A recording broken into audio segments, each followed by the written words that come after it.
Hello, everyone, and welcome to the Fuel Report. I'm Alex Allen, and I'm joined here with CJ Goder and Kieran Quick. How are you guys doing here today? Oh, I'm doing pretty good. Always excited for another episode of the Fuel Report. And you know what? As we get into crunch time at the end of the year, it's just, we have less streams, which is sad, but at the same time, this is what we're working for. It's playoff time. I'm sure we're going to talk about all the playoff pictures and all that good stuff down the line, but it's the most exciting time of the year, and there's no better time to hop on and record the Fuel Report. Mm-hmm. Yeah, CJ, I completely agree. It's crunch time, and all our teams have been working super hard to get those great playoff placements, and it's the most exciting year for not only them but also for us as casters because these are the most hyped matches. So I'm pretty gassed about this week on the Fuel Report because we had some great stuff go down this week. Yeah, that crunch time when it comes around, the intensity's up, but we do actually have one Fuel team that has already came out victorious, the CSGO team, winning the NACE finals against Purdue. And we'll kind of get more into that one on that side. But we also still have R6 still coming and tacking in for next week, too. But they had quite an interesting quarterfinals. When you guys agree? Oh yeah, just an Absolutely. absolute barn burner.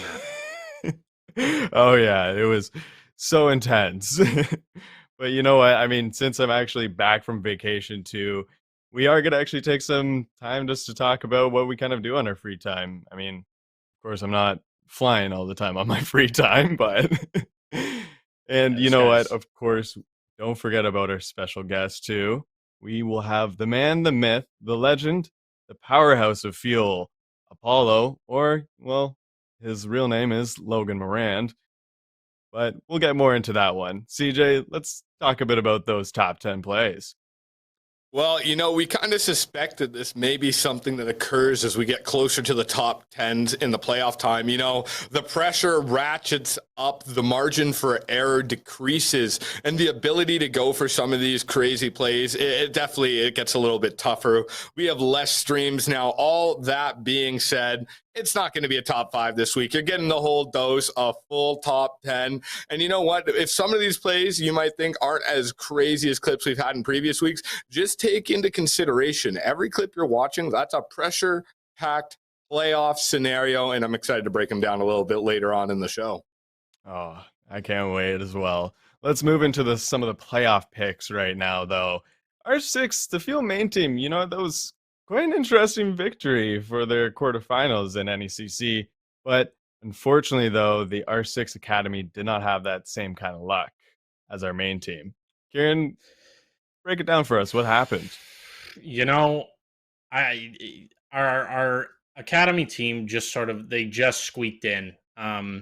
They beat out I can't remember the team. They beat out a team. So they're last seed, and last seed goes against the top seed. So already, if academy had been able to sort of dethrone um, the opposing team, it would have been a feat in its own. And unfortunately, they just fell short. They were really good games. Just Fuel couldn't get it done on the attacking rounds. Their defense looked good. Both maps they split them 50-50 on defense. So 3 wins, 3 losses on defense. But when it came to attack, Academy just really didn't have it in the bag and couldn't get it done. Their defense looked good. Their defense looked strong, but unfortunately, our academy team just didn't have the strongest attack. I'm not sure if that what was the big contributor to that, whether it was kind of like a vibes thing or like a comfort thing, because we know that the super sub Kenny, he was playing on T1 for 3 or 4 weeks in a row, where he wasn't playing with Academy, and where he ended up going after Tucker returned to T1. So it really could be a plethora of things. It just sort of the cookie didn't crumble in the Fuel's way this time, and unfortunately, we do get knocked out of any CC emergence playoffs. And I mean, you were talking about just Kenny there. Genesis, didn't he actually didn't he mention when he was playing on the field main team that he noticed it was a little bit better and he felt like he was playing a bit better, and then all of a sudden he came back to playing on the academy team and he noticed some more of a challenge than what it was on the main team? Yeah, he did, and that could really sort of be broken down into many different things. It could just sort of be that he playing at a lower tier, as that's what emergence is. It is a lower tier than challengers. So playing in that lower tier, um, obviously the other teams aren't going to be as good, but also your teammates aren't going to be as good. So you're not really going to be able to rely on them as much. So a lot of what Kenny did on T1 was just sort of he would play a spot and just get picks. Um, and he had some massive plays on T1. Don't get me wrong. Like, we saw like a few two-piece clutches out of him. We saw like I think a 4K out of him on T1. But really sort of having that comfort of knowing like, okay, if I go down, like the ship is not sinking, or sort of knowing that your teammates sort of have your back and can like get you space. And if you lose space, you and your team are you're good enough to retake space. That could play a factor into it. And then it could also just be sort of like I said, it could be just a comfort thing with teammates. Like the vibes might not have been there. They might not have they might not have gelled really well. But CJ, I think you have some thoughts about this as well, so I'm gonna fire it over to you. Yeah, you know what? The big thing for me is you can call it the LeBron James effect, if you will, where it's exactly as you mentioned, where when you're playing at an elevated competition, but you have elevated teammates with you, it sort of allows you to play freer, looser. And I like that comparison you made specifically, because that's not even the direction I was thinking with the whole, if you go down, maybe it's a bit more pressure filled of a situation on the academy squad. Whereas with T1, when you can, you got a Brendo, you got a Tucker, you got a Persia, you can rely on them fully and completely to sort of control certain parts of the map. It allows Kenny to go out there and play a little freer, a little looser. He can just roam and he can go and find those kills. And you know what? That's exactly how he found his way into our top 10 for multiple weeks. Was just playing free, playing loose, and it was a lot of fun to watch. And when you look at synergy wise, I feel like Kenny, if he had more time with the two team, he could have sort of displayed that LeBron James effect where he would have had the ability to elevate the teammates around him. But it's just such a difficult sort of transition, why, like with the one team, he can sort of fit into a slaying role player role. Whereas as the captain of the academy team, they're a lot more reliant on him to bear the weight of big decisions, big time moments. So it's just a completely different role set, responsibility, and dynamic. And I'm sure if he had just a couple more weeks and didn't have to sub as much, he certainly would have gotten it clicking down the stretch. Mm-hmm. Yeah, and I completely agree, or at least I completely hope that is the case. Is I know Kenny's going to be returning, so I'm hoping that he can get something sort of rolling on T2 if he doesn't make the jump to T1. Which after his sub performance, I would be shocked if he doesn't make the jump to T1. But I completely agree, and everybody on the T2 team was just very capable. There were big moments out of everyone in the game. Oh you yeah. just you didn't really get to see the moments sort of stack up together. One round somebody would get 3, another round someone would get 2.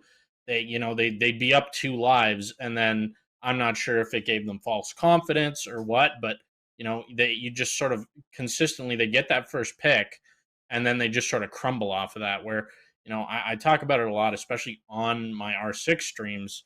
How once you get that first pick, you can really just sort of turtle up, because then they've already made a mistake, and now they can't trade their way in. So as long as you play trades, 9 times out of 10 you're winning those rounds. But yeah, no, we just sort of get caught out in weird situations, or we lose some key gunfights, Mm-hmm. um, and that would just sort of swing the tide of a round, and we just sort of we buckle under the pressure. So it's unfortunate to say the least, but expect big things from them in the future, I guess is what I'm going to say. I think that's where I'm comfortable leaving R6 Academy right now. Expect big things in the future, because I'm sure they're cooking some more stuff up for us. Yeah, and plus I gotta say though, like we don't really get to stream the R6 Academy that much. I mean, I think this was like one of like the first sort of streams that we were able to capture for them. And I was actually quite surprised to see like their dynamic. Like they weren't that bad of a team, and like they were placed down to eighth place, and I was kind of shocked against that because they were up against the first place team, and they were giving them a good run of their money. I mean, we saw like kind of like exactly what you're saying, Kieran. Like we saw some rounds, it was like going back and forth, and yeah, it really went down to those moments that they even like Fanshawe, like the R6 Academy, they would get that first elimination, but they were just not able to keep it. They would like even it up very fast, and it was, I think, just maybe some working on to do for that side. But I could see some big potential from these players for more just skill work onto it. They can probably get up to a main field team level for R6. But I know we saw Genesis as well. Like he did play on the main field team. Who else do you think though that has a kind of a good potential spot for the main field team, Kieran? Uh, that's a really good question. A Eugenak. I really don't know how to pronounce his name. It's Ugay something. Goes by Thor. Hmm. Um, that guy was I was kind of shocked. Like I know that he's an extremely talented Valorant player. Um, but he had rounds. Like I think he got a 4K the one round, and I was sort of just left in awe. Like where did this come from? And especially against their opponents, because something that I sort of am hesitant to mention and didn't mention is that these opponents, there 4 out of the 5 of them played our main team.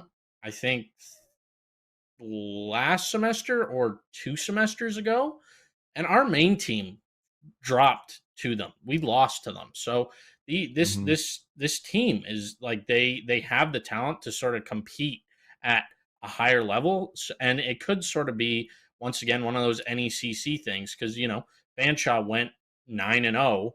Clearly, that is a mistake on the NECC's end. No team should be going 9-0 when they're not in the top division. You know what I mean? Like if you're in the top division and you're just head and shoulders above the rest of the teams, that's sometimes just how it happens. And you either got luck or on your side with who you got on your team, or your school's giving out scholarships or whatever.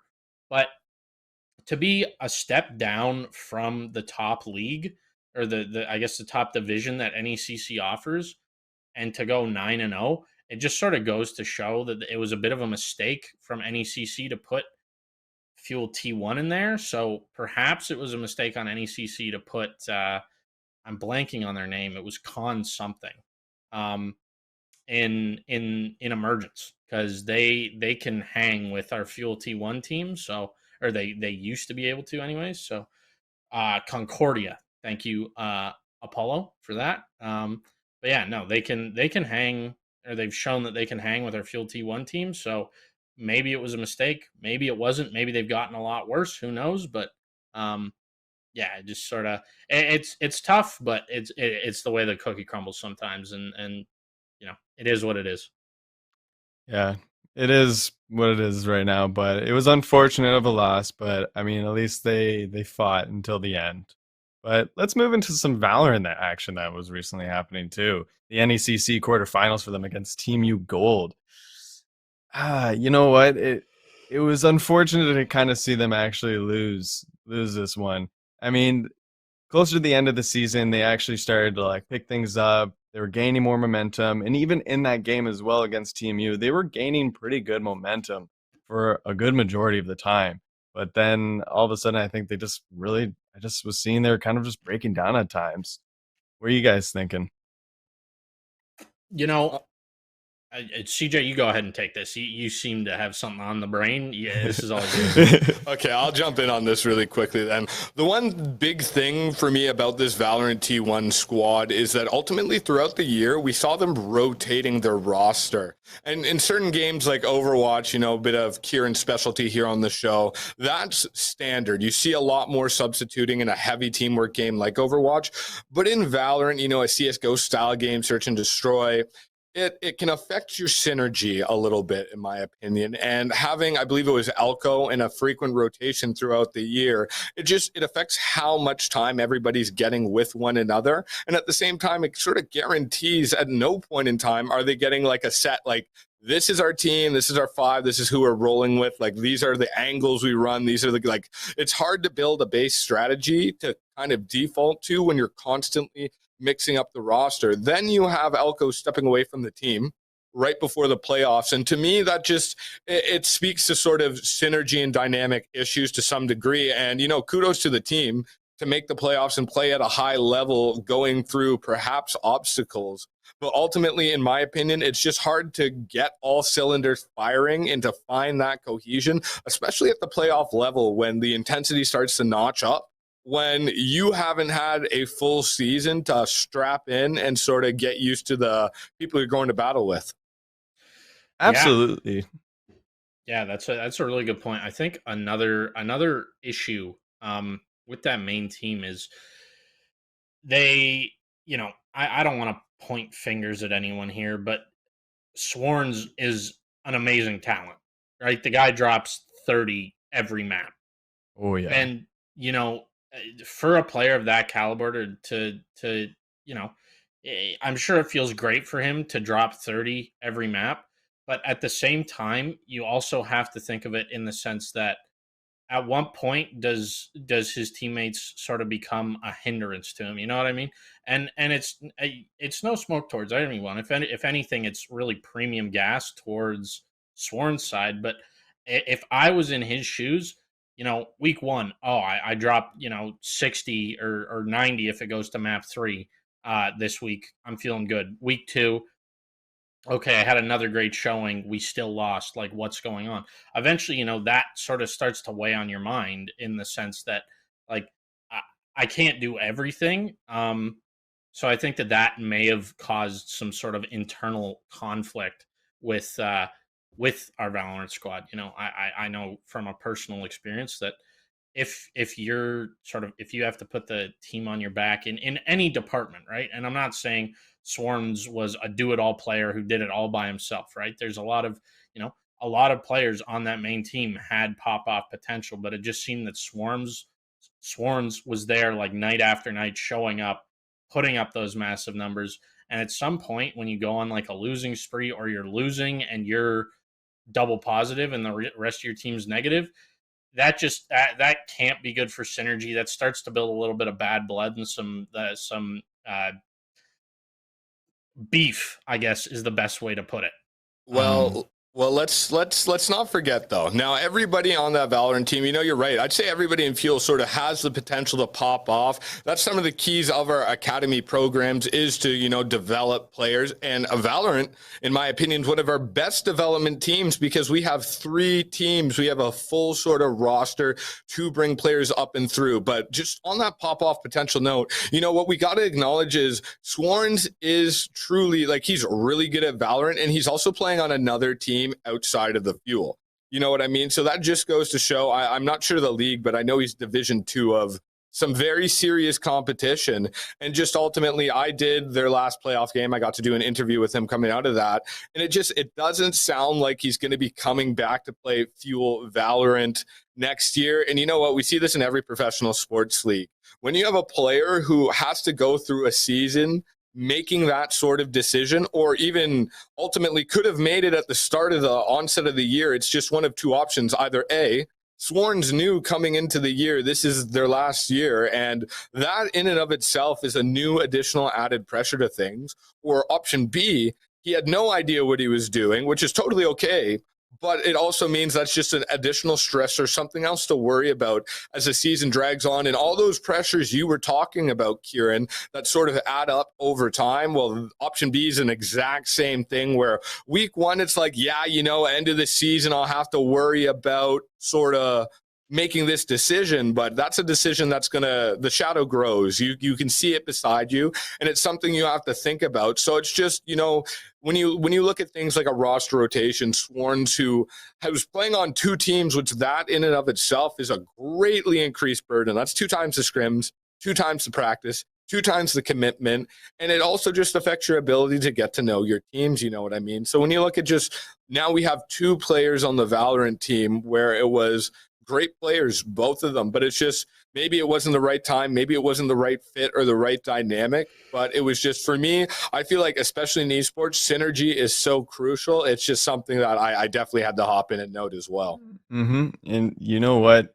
It's with going with the synergy, it's the passion too. And you could see that so much when it like came to Swarns. Yeah, he is such a passionate player, and you can see that. Even when he was back at the start, he was excited to play with this team.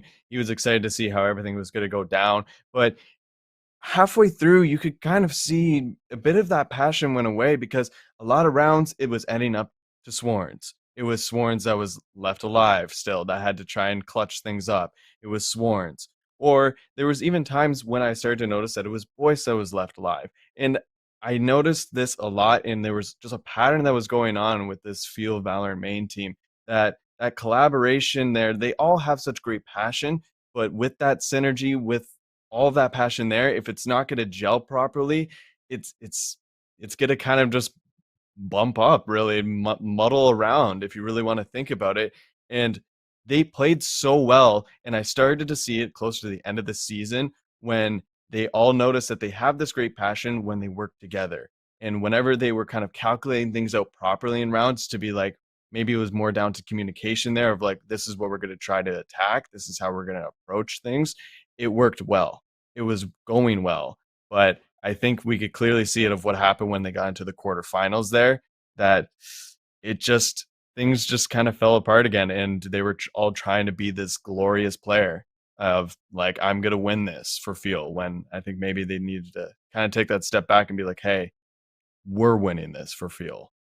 But you know what? We might actually see some other great players coming on to the rise, because I mean, think about Fuel Rising as well. They did lose against UTM Black in the NECC quarterfinals themselves, but they were still playing a great season too. Yeah, I completely agree. Fuel Rising had a great season, and CJ touched on it briefly. Our Valorant camps they produce some unreal talent. You know what I mean? Like having three Valorant teams really sort of gives us some insane depth. Whether it's a last minute sub, or they have a plan to develop this player, and we want to start him on Rising and then move to Academy and then move to main team, or go straight to Academy then main team.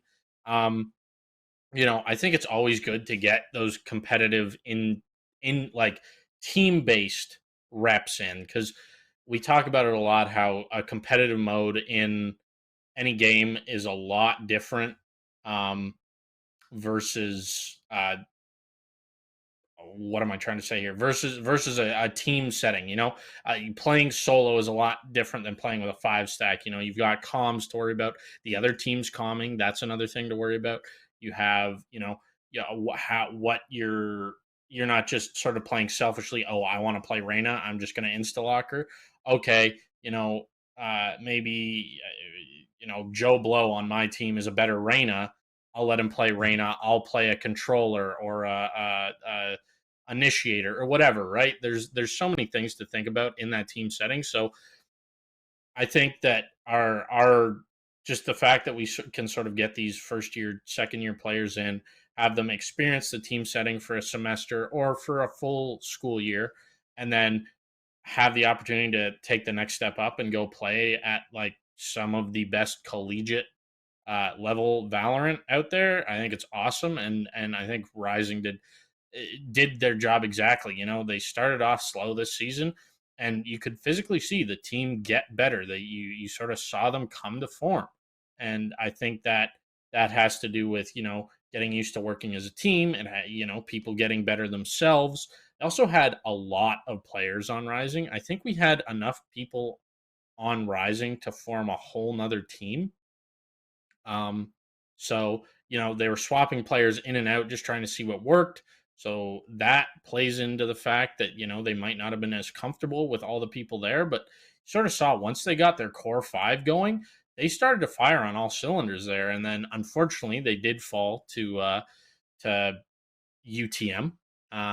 And UTM's a good team. UTM is a really good team, and I don't think that's anything to do with our Rising team. I just think that UTM was sort of the better team, and That's sometimes the way the cookie crumbles.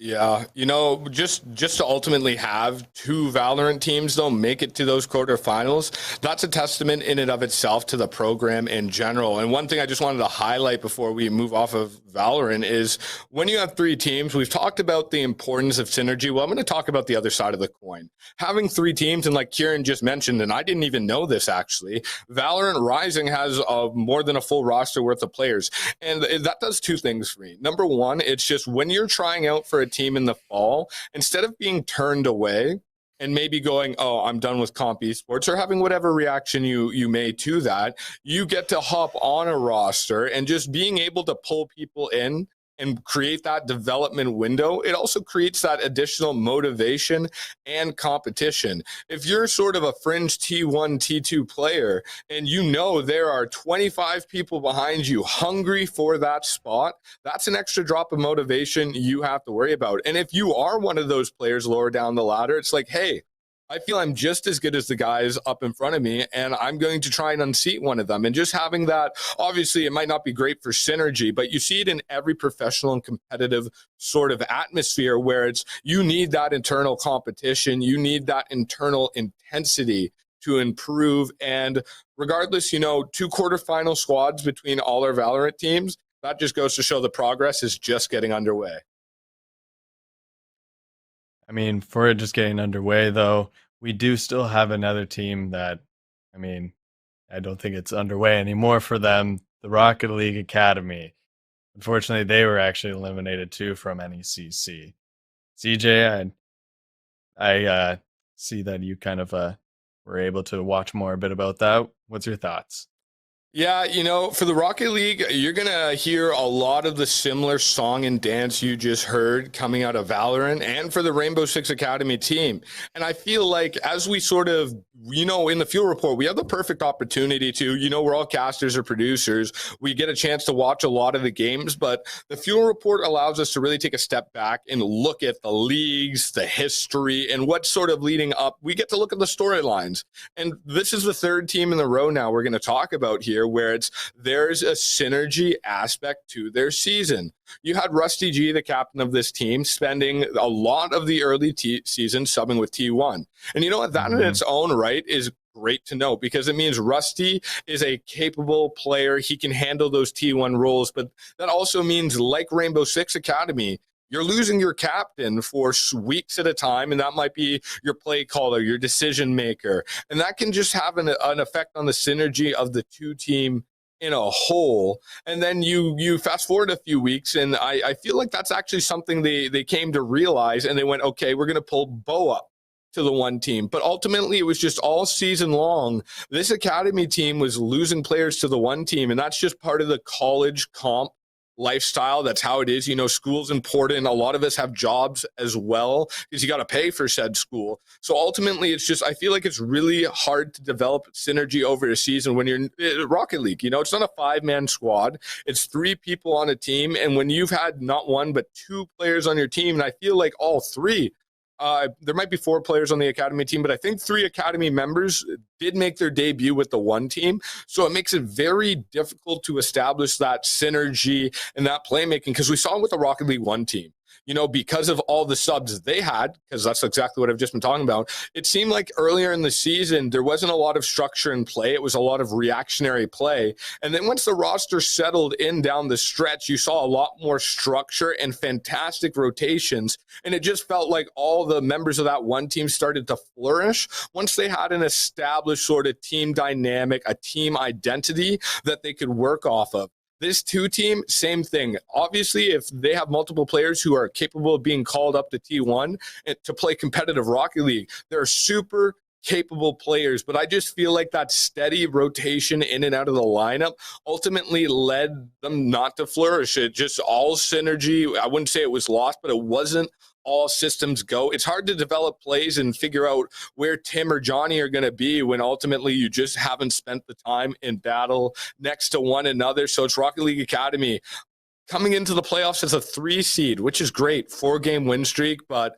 they fell to Ottawa Gray, and it was an 0-3 game. And honestly, it wasn't quite as close as you would have liked it to have been. So you just feel like great, super talented players individually, but when you don't have the time next to one another and you're going up against a team that spent the entire season hand in hand putting in the work on those rotations, who likes to play around the net, who's our goal scorer, who's our playmaker, who's comfortable with that aerial play, they've all had that time to establish that, whereas with the fuel, with all these rotations and substitutions, they just didn't have quite the same opportunity to do so.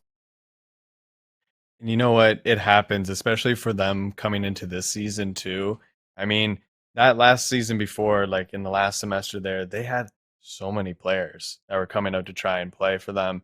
They had 3 teams, and then it was very much more of a different dynamic because they had such all great, strong players.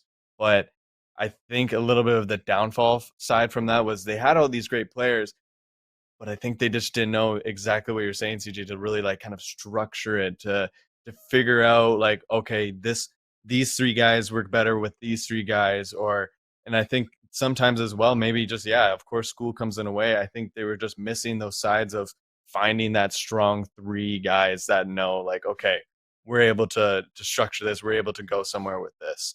And you know what, it balances itself out nicely, but it is hard to try and keep playing like that when you just have all these players together, but maybe they don't know like to work exactly together in one certain proper era.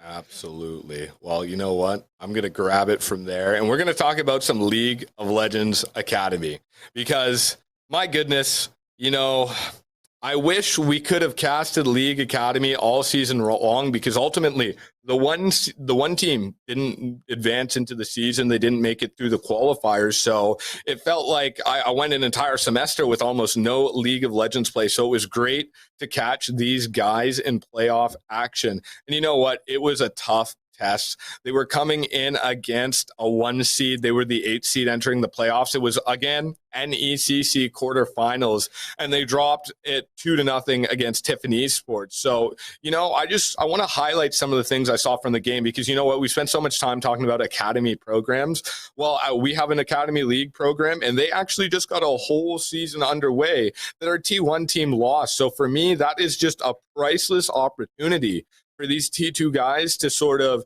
get a season in, get that development in, get hungry, and get ready to sort of look to pursue a T1 spot coming into the next year. And you know what? When you look at the ranks of the players of that Tiffin Esports game, it was bronze and silvers up against diamonds. I believe they had a master as well. And those guys kept it close. For those who know League out there, it was a close early game, and it was close into the mid game. It was just once Tiffin started snowballing, they weren't able to recover. Now, the one thing I want to shout out this League of Legends Academy team for was, my goodness, coming out of game 1, they held in there, but there were so many little adjustments that had to be made, and they made so many of them.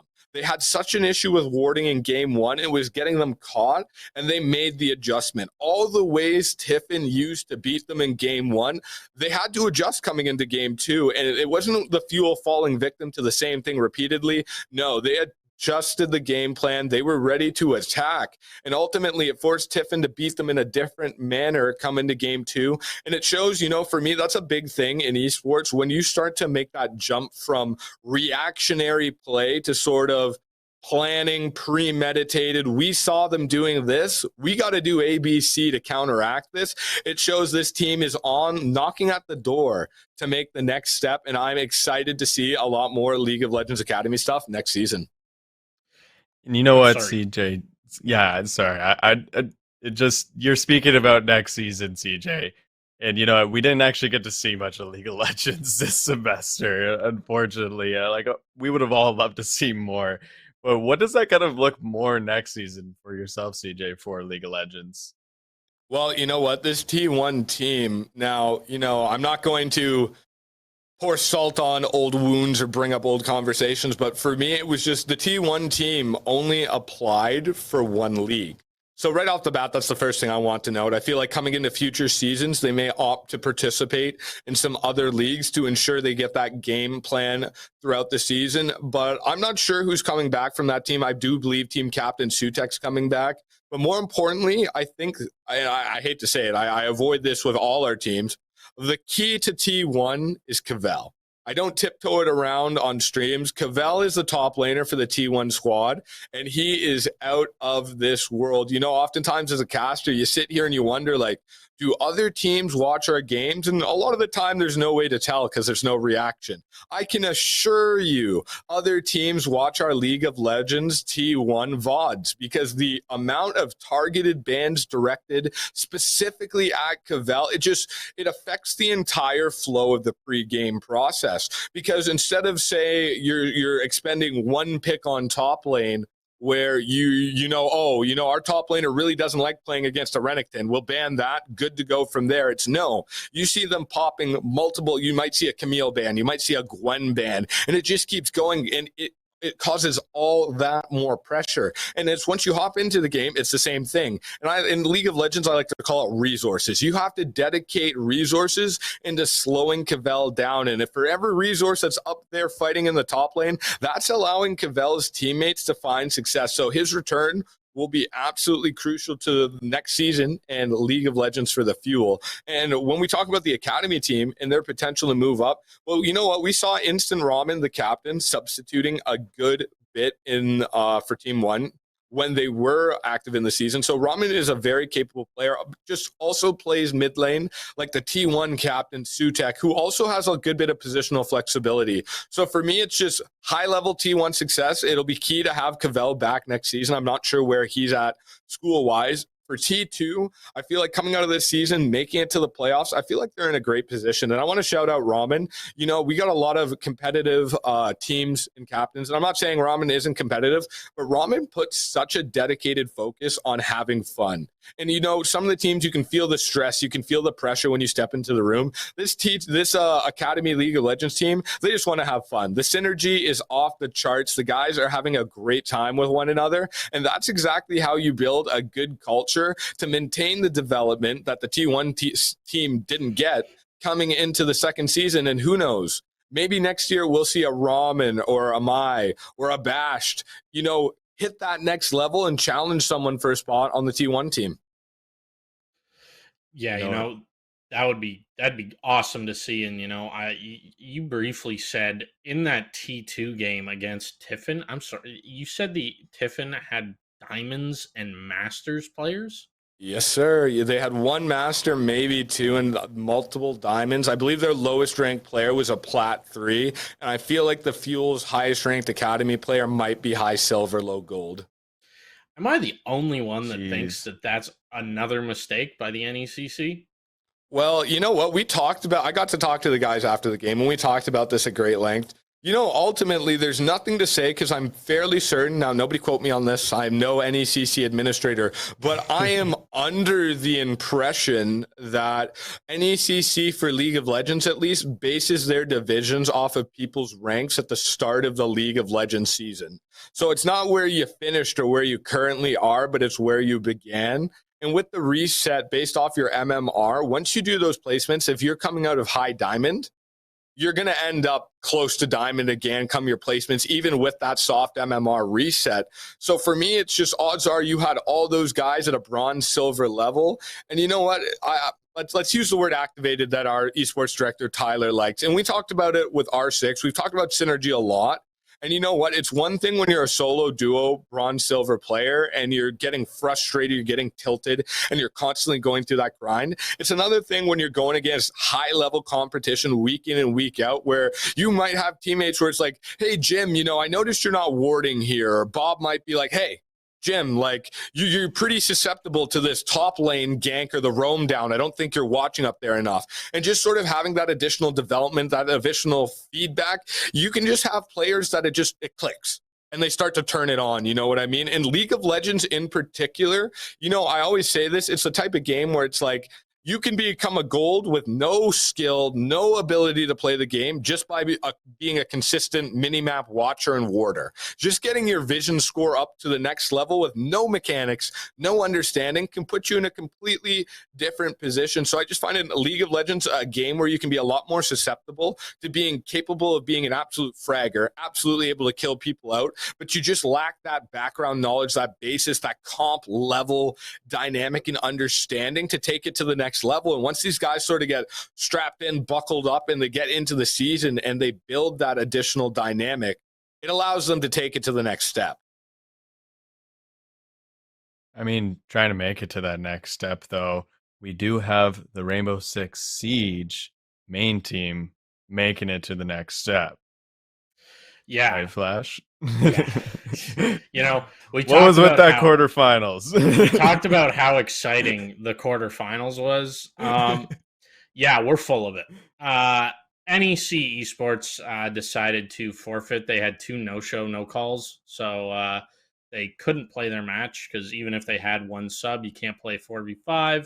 So Fanshawe on to the next round for free. That still keeping that perfect map record alive. However, they're on to face some of their toughest competition in the main season in Arcadia. I don't know if my producer not can sort of pop up the there we go. But you just sort of see there, and you know, last week we talked about, or last week 2 weeks ago we talked about how RMU had been their toughest competition competition to date. And you see a big upset there. The number 7 seed Nova Nighthawks dethroning RMU from that second seed and sort of sliding right in there to face LVC. And Fuel handled LVC pretty handily. So I'm interested to see how that game goes. But I am more interested to see how Fanshawe and Arcadia tee up. These are 2 teams that have history. They have gone head to head every single time they played together. They you know, one game Arcadia wins, 1 game Fanshawe wins. Arcadia beat Fanshawe in the preseason. So these are 2 teams with history. There is storyline here. It is going to be an absolute banger. And, you know, if I'm a betting man, which occasionally I dabble in, I am putting my money on Fanshawe purely just based off their undefeated season. And they've beat Arcadia, but this is the real decider here. If Fanshawe is better than Arcadia this season, you know, Arcadia beat them in the preseason, Fanshawe beat them in the regular season, and now it's sort of the culmination of, okay, you were better than us in preseason, we were better than you in the regular season. Who is going to come out on top in playoffs? And you know, I really hope to see that Fuel team locked in for that for the finals, but. You know, it's really up in the air. CJ, you got any thoughts on this? Yeah, I absolutely want to dive in to our producer, Apollo. If you could just throw that graphic back up for me quickly, because there's a couple things I want to highlight before we go forward. Okay, my goodness. The RMU game was the last game this Fuel squad played in the regular season. And everybody, it was an exciting game because ultimately it's just, this was the toughest test we may have had to see. And the Fuel handled it sufficiently, you know what I mean? But that's the 2 seed. For the Nova Nighthawk squad to take them down, I find it really impressive. So I saw that and I'm like, let me go back and take a little look at the history of this season. And this Nova Nighthawk squad is actually some tough competition. They pushed every single team they played to the distance, and the Fanshawe Fuels was actually one of those teams. So coming into the next round, you cannot assume this Nova Nighthawk squad, if they can find that victory, will be a shoe-in victory. And then this Arcadia squad, they also pushed the Fuel. I believe it was 6-8 Fuel, well, 8-6, 8-6 Fuel coming on top of both of those games. But like you said, Arcadia got the preseason. The Fuel had a tight one in the regular season. That's 1-1. This semifinal action is going to be winner takes all. And you know what? We oftentimes in these leagues, we get to see teams, they have the experience of 1 game. But to have that 3-game series now, that full experience, that's a different level of history, and that's a different level of potential bad blood for Arcadia coming in here. Because if I'm Arcadia, there is nothing that could make my school year than taking down this undefeated Fanshawe Field squad. And my hot take coming out of this, those Nova Nighthawks, I feel like they're going to push LVC to the edge. And you know what? I think they're going to push them right off it. They came into the playoffs hot, and I think they're going to continue that role going. And before I toss it back to Mr. Mins there, I just want to note, that forfeit, 2 players weren't available. Okay. I feel like if anybody had an opportunity to call in sick on their execution day, they'd do so as well, because when you have a daunting task of going up against a juggernaut, well, that might just be the best day to call in sick. So it's the Fanshawe Fuel without breaking a sweat, without having to draw their sword. They're off to the semifinals, but my goodness, it'll be a tough test to meet them there. It You know will what? indeed. It will indeed. Oh yeah. And you know what? I mean, I actually had to produce that game and they already made map picks. They actually had all maps ready for that game. And then all of a sudden they were just like, no, we don't have 2 players. So I don't know what happened with that one there, but Fanshawe Field, they're great. They know how to play very well with each other. And you know what though? You can even see with all of like these players, the places are not really mattering too much. Because yeah, Nova Nighthawks, I'm actually surprised that they're only 7th place. Because you could see statistically, they actually gave a lot of these teams a good run of their money. And you know what? Like RMU as well, they were 2nd place, but they're out now against a 7th place team, which in my eyes is like that's crazy to think. But I guess for me, the way that I just think of this right now, for Arcadia facing up against Fanshawe, Arcadia, they got a good kind of warm-up game now for them. Fanshawe Fuel, yeah, they didn't get really a quarterfinal sort of game. They're not really too warmed up, so they're going to have to probably try and get some more practicing in against Arcadia, because they know it's going to be a tough team. They know they have a bit of some rivalry going on there. So it'll be exciting to see how this semifinal goes down. Yeah, No. it definitely will. And just briefly, I'd like to touch. We've talked a lot about the Nova Nighthawks, but we haven't actually talked about how the Nova Nighthawks play. Um, Nova, I remember the game when they played Fanshawe, and they are an extremely aggressive team. They, for those of you that play Siege in the chat, they have a Ash main who plays like an Ash main. They run in, take every gunfight possible. They don't play. This one player, at least, does not play tactically at all. It's full throttle all the way, and especially at this level of Rainbow Six, a lot of players aren't used to seeing that in especially in a competitive league. You have a lot slower play style, a lot more sort of reserved. You're confident in your aim, but you don't want to take those consistent aim duels like that. And Mm-hmm. this one player, I can't remember his name on Nova. That's exactly what he does. He runs in and he just run and guns people, and any shred of a chance that there's someone around a corner, he's pre-firing it. So they have a bit of a different play style, and I think that's what catches a lot of these teams off guard. RMU falls victim to them, and I think that really plays a big part of it, because when they played Fanshawe, there were 3 or 4 rounds where this guy would run in and he'd pop 3 because Fanshawe was still setting up. So I got to talk to Perza a little bit yesterday. He wasn't feeling the best. He's having some personal health issues that I'm not going to go into, but hopefully he's feeling better. Prayers and hopes and prayers out to Perza. Feel better. But he remembers playing the Nova Nighthawks. He's watched the VOD over and over and over again, and he believes that he's prepared to deal with that player. But I think the real threat to Fanshawe right now is going to be Arcadia. Arcadia, I was talking to our producer, Apollo, who used to play on the R6 team. He's been saying Arcadia's been getting a lot of scrims in. They've been getting a lot of reps in. And if the Fanshawe Fuel R6 team, they don't scrim. They don't scrim. They play competitive. They do not scrim. So it's going to be interesting to see how these semis go down, and how it shakes down against Arcadia. No, I'm super excited. And for me, I love how the semifinals shook out in this division. It's just ultimately for me, it's just seeding wise, it might not be who you expected to see. But ultimately, when you go back and you actually look at the map records and the game totals, the math really starts to add up. You see teams that were on the brink of clicking, and that's what playoffs are all about. They click, they turn on, they find it, and you have all these teams where you 6-8 games, 6-8 games, 6-8 games. They are right there, and it's not an economy game like CSGO, for example. It just takes that last final step up the mountain to just absolutely turn it on, and I can almost guarantee you the Fuel have had, and you know what, I've talked about this a few weeks.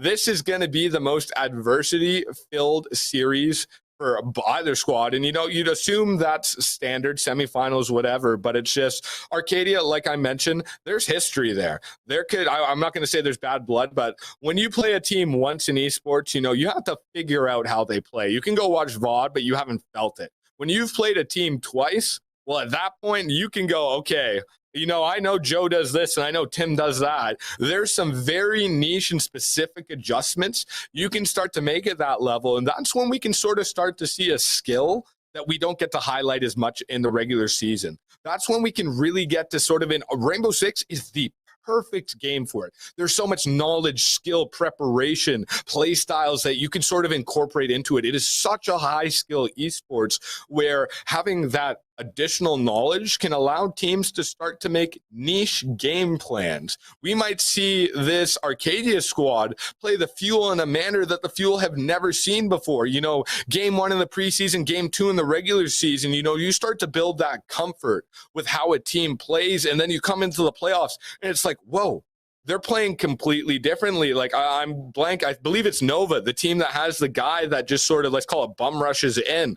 Ultimately, as the season progresses, if they can put into action a game plan that activates that player, that allows that player to sort of push the envelope and find success in their atypical play style, well, that's perfect then. The rest of the team can build and develop off that. But I can't stress this enough. This Fuel squad, absolutely amazing. But this is easily going to be their toughest test. And I think this is going to be one of their tougher games because you can watch VOD, like you mentioned, Nightflash with Perza, to the end of the earth. But that VOD won't matter quite as much outside of nuances and habits if Arcadia decides to tack this with a completely fresh game plan catered towards the Fuel.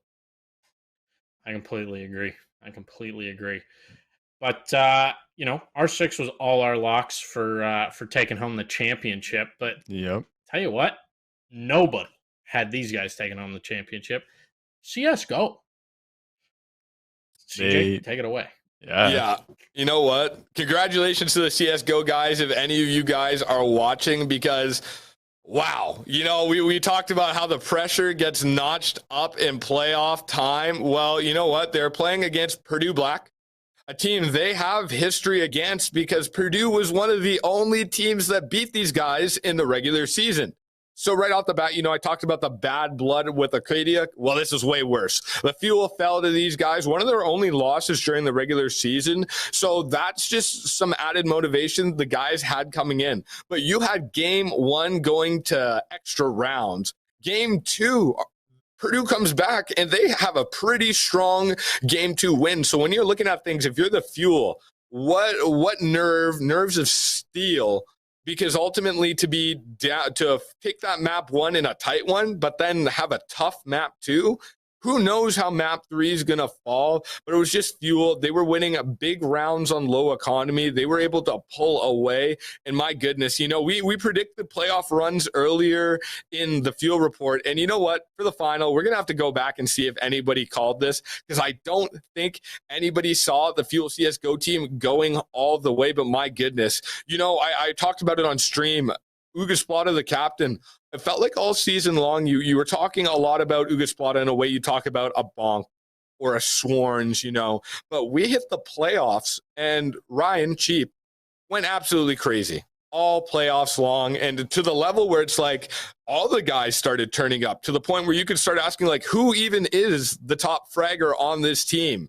And you know what? When I started asking that question, that's when the realization sort of dawned on me. And it's like, that's a championship team right there. You know what I mean? When you have to sit there and it's like, who's the best guy?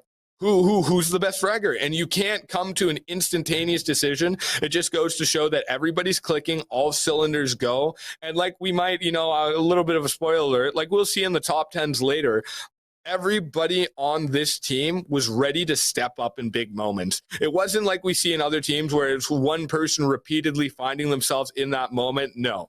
This Fuel CSGO squad, whether it was Captain Oogaslpada, whether it was Cheap on the op, whether it was Tyler, Cario, Nylander, everybody was ready for the big moments, and they thrived and excelled in them at that. Everybody in the finals had a big moment, had a big play, had a tide turner. And that is exactly why this Fuel CSGO squad won the NACE finals, and what a match to do it. You know what? Yeah. Even looking back at the start of the CSGO team, I know like I got to talk to like Oogaslpada more at the start, and like he was like, we're just here to have some fun. Like it was just all nice. He's like, yeah, we're gonna see how we're gonna figure things out. We're gonna try and get some more practices coming in. It was just kind of a bit of like a little, yeah, nonchalant style. Like we'll see how everything goes. And I loved it. I thought it was great. Just that all of a sudden they just stepped it up a whole notch throughout this whole season, and they're like, yeah, we're gonna win this now. We're gonna go for it. And you know what? Exactly what you're saying. All the players, kudos to all of them. Congratulations to all of them, because they played phenomenally. Like I couldn't like pinpoint one that was like, oh yeah, like he was the one that kind of clutched everything up for them. They all had great moments when they were pulling their own weight.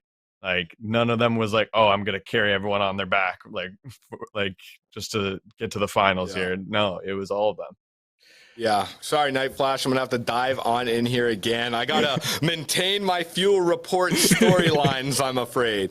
We've talked about synergy throughout the playoff picture. My goodness, the synergy on this CSGO squad, it could almost bring a tear to my eye, to be quite frank with you. You get in the room with these guys, and it's just, I talked about the energy with the League of Legends Academy squad guys, it's the exact same vibe with the CSGO squad. It's just good vibes. And like you said, Alex, these guys are just having fun. And it's not just playing the game. They're having fun with each other. I don't sense any ego in that room. There's not a drop of bad blood. Those guys are loving it. They're having fun with one another. The vibes are clicking before and after games. It's just, what a group of guys. And I'll take it even a step further with the synergy. It's just, you know what? Every once in a while, you bring a team together and the personalities are just perfect.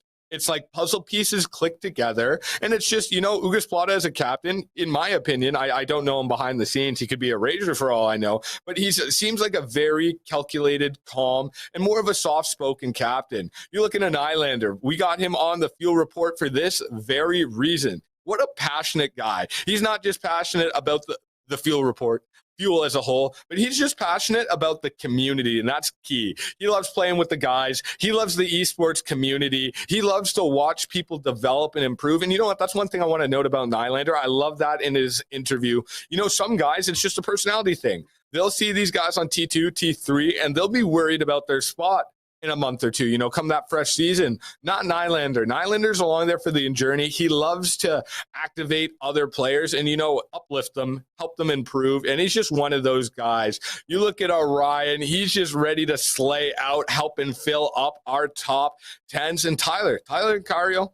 Cario's a funny guy, actually. Cario definitely brings some humor to the room. And Tyler's just a quieter guy, you know what I mean? And you just have this ebb and flow balance throughout the entire roster where it's just, sometimes it's a perfect storm. And, we talked about how they're skill-wise, it was just a perfect balance from everybody where it's, say, Captain Oogaslpada is having a down day. Okay, Cheap and Tyler pop off. Maybe Cheap and Tyler aren't playing up to their best. That's okay. Nylander and Cario are going to come to the rescue. Everybody was there to support one another, had their backs, and this team just fragged out. And I think synergy on top of their skill was just the other piece to the puzzle. Yeah, I completely agree. Couldn't agree more. The one thing that you said that I disagree with was the vibe. Maybe in the rooms previous matches, the vibe was cheerful and relaxed and laid back. I'll tell you what, I got to sit in on their game last night. There was tension in the air. Every passing round, every round win, you could just sort of feel the energy building. And they didn't come in for second place. They didn't come in to have a good time. They came in to do exactly what they did and win that championship. And I gotta say, like, out of all the teams, all the games that I've watched, I don't think I have seen the passion that team brought. Every round win, they were getting up and screaming and shouting, "Let's go." I have a bruise on my pinky from Nylander giving me a fist bump.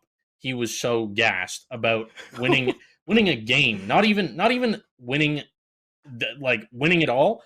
They won a game, and this guy, he went Conor McGregor on me and just started throwing hands at my fist. I was, just going around giving people fist bumps. This guy just full on, just a straight up jab.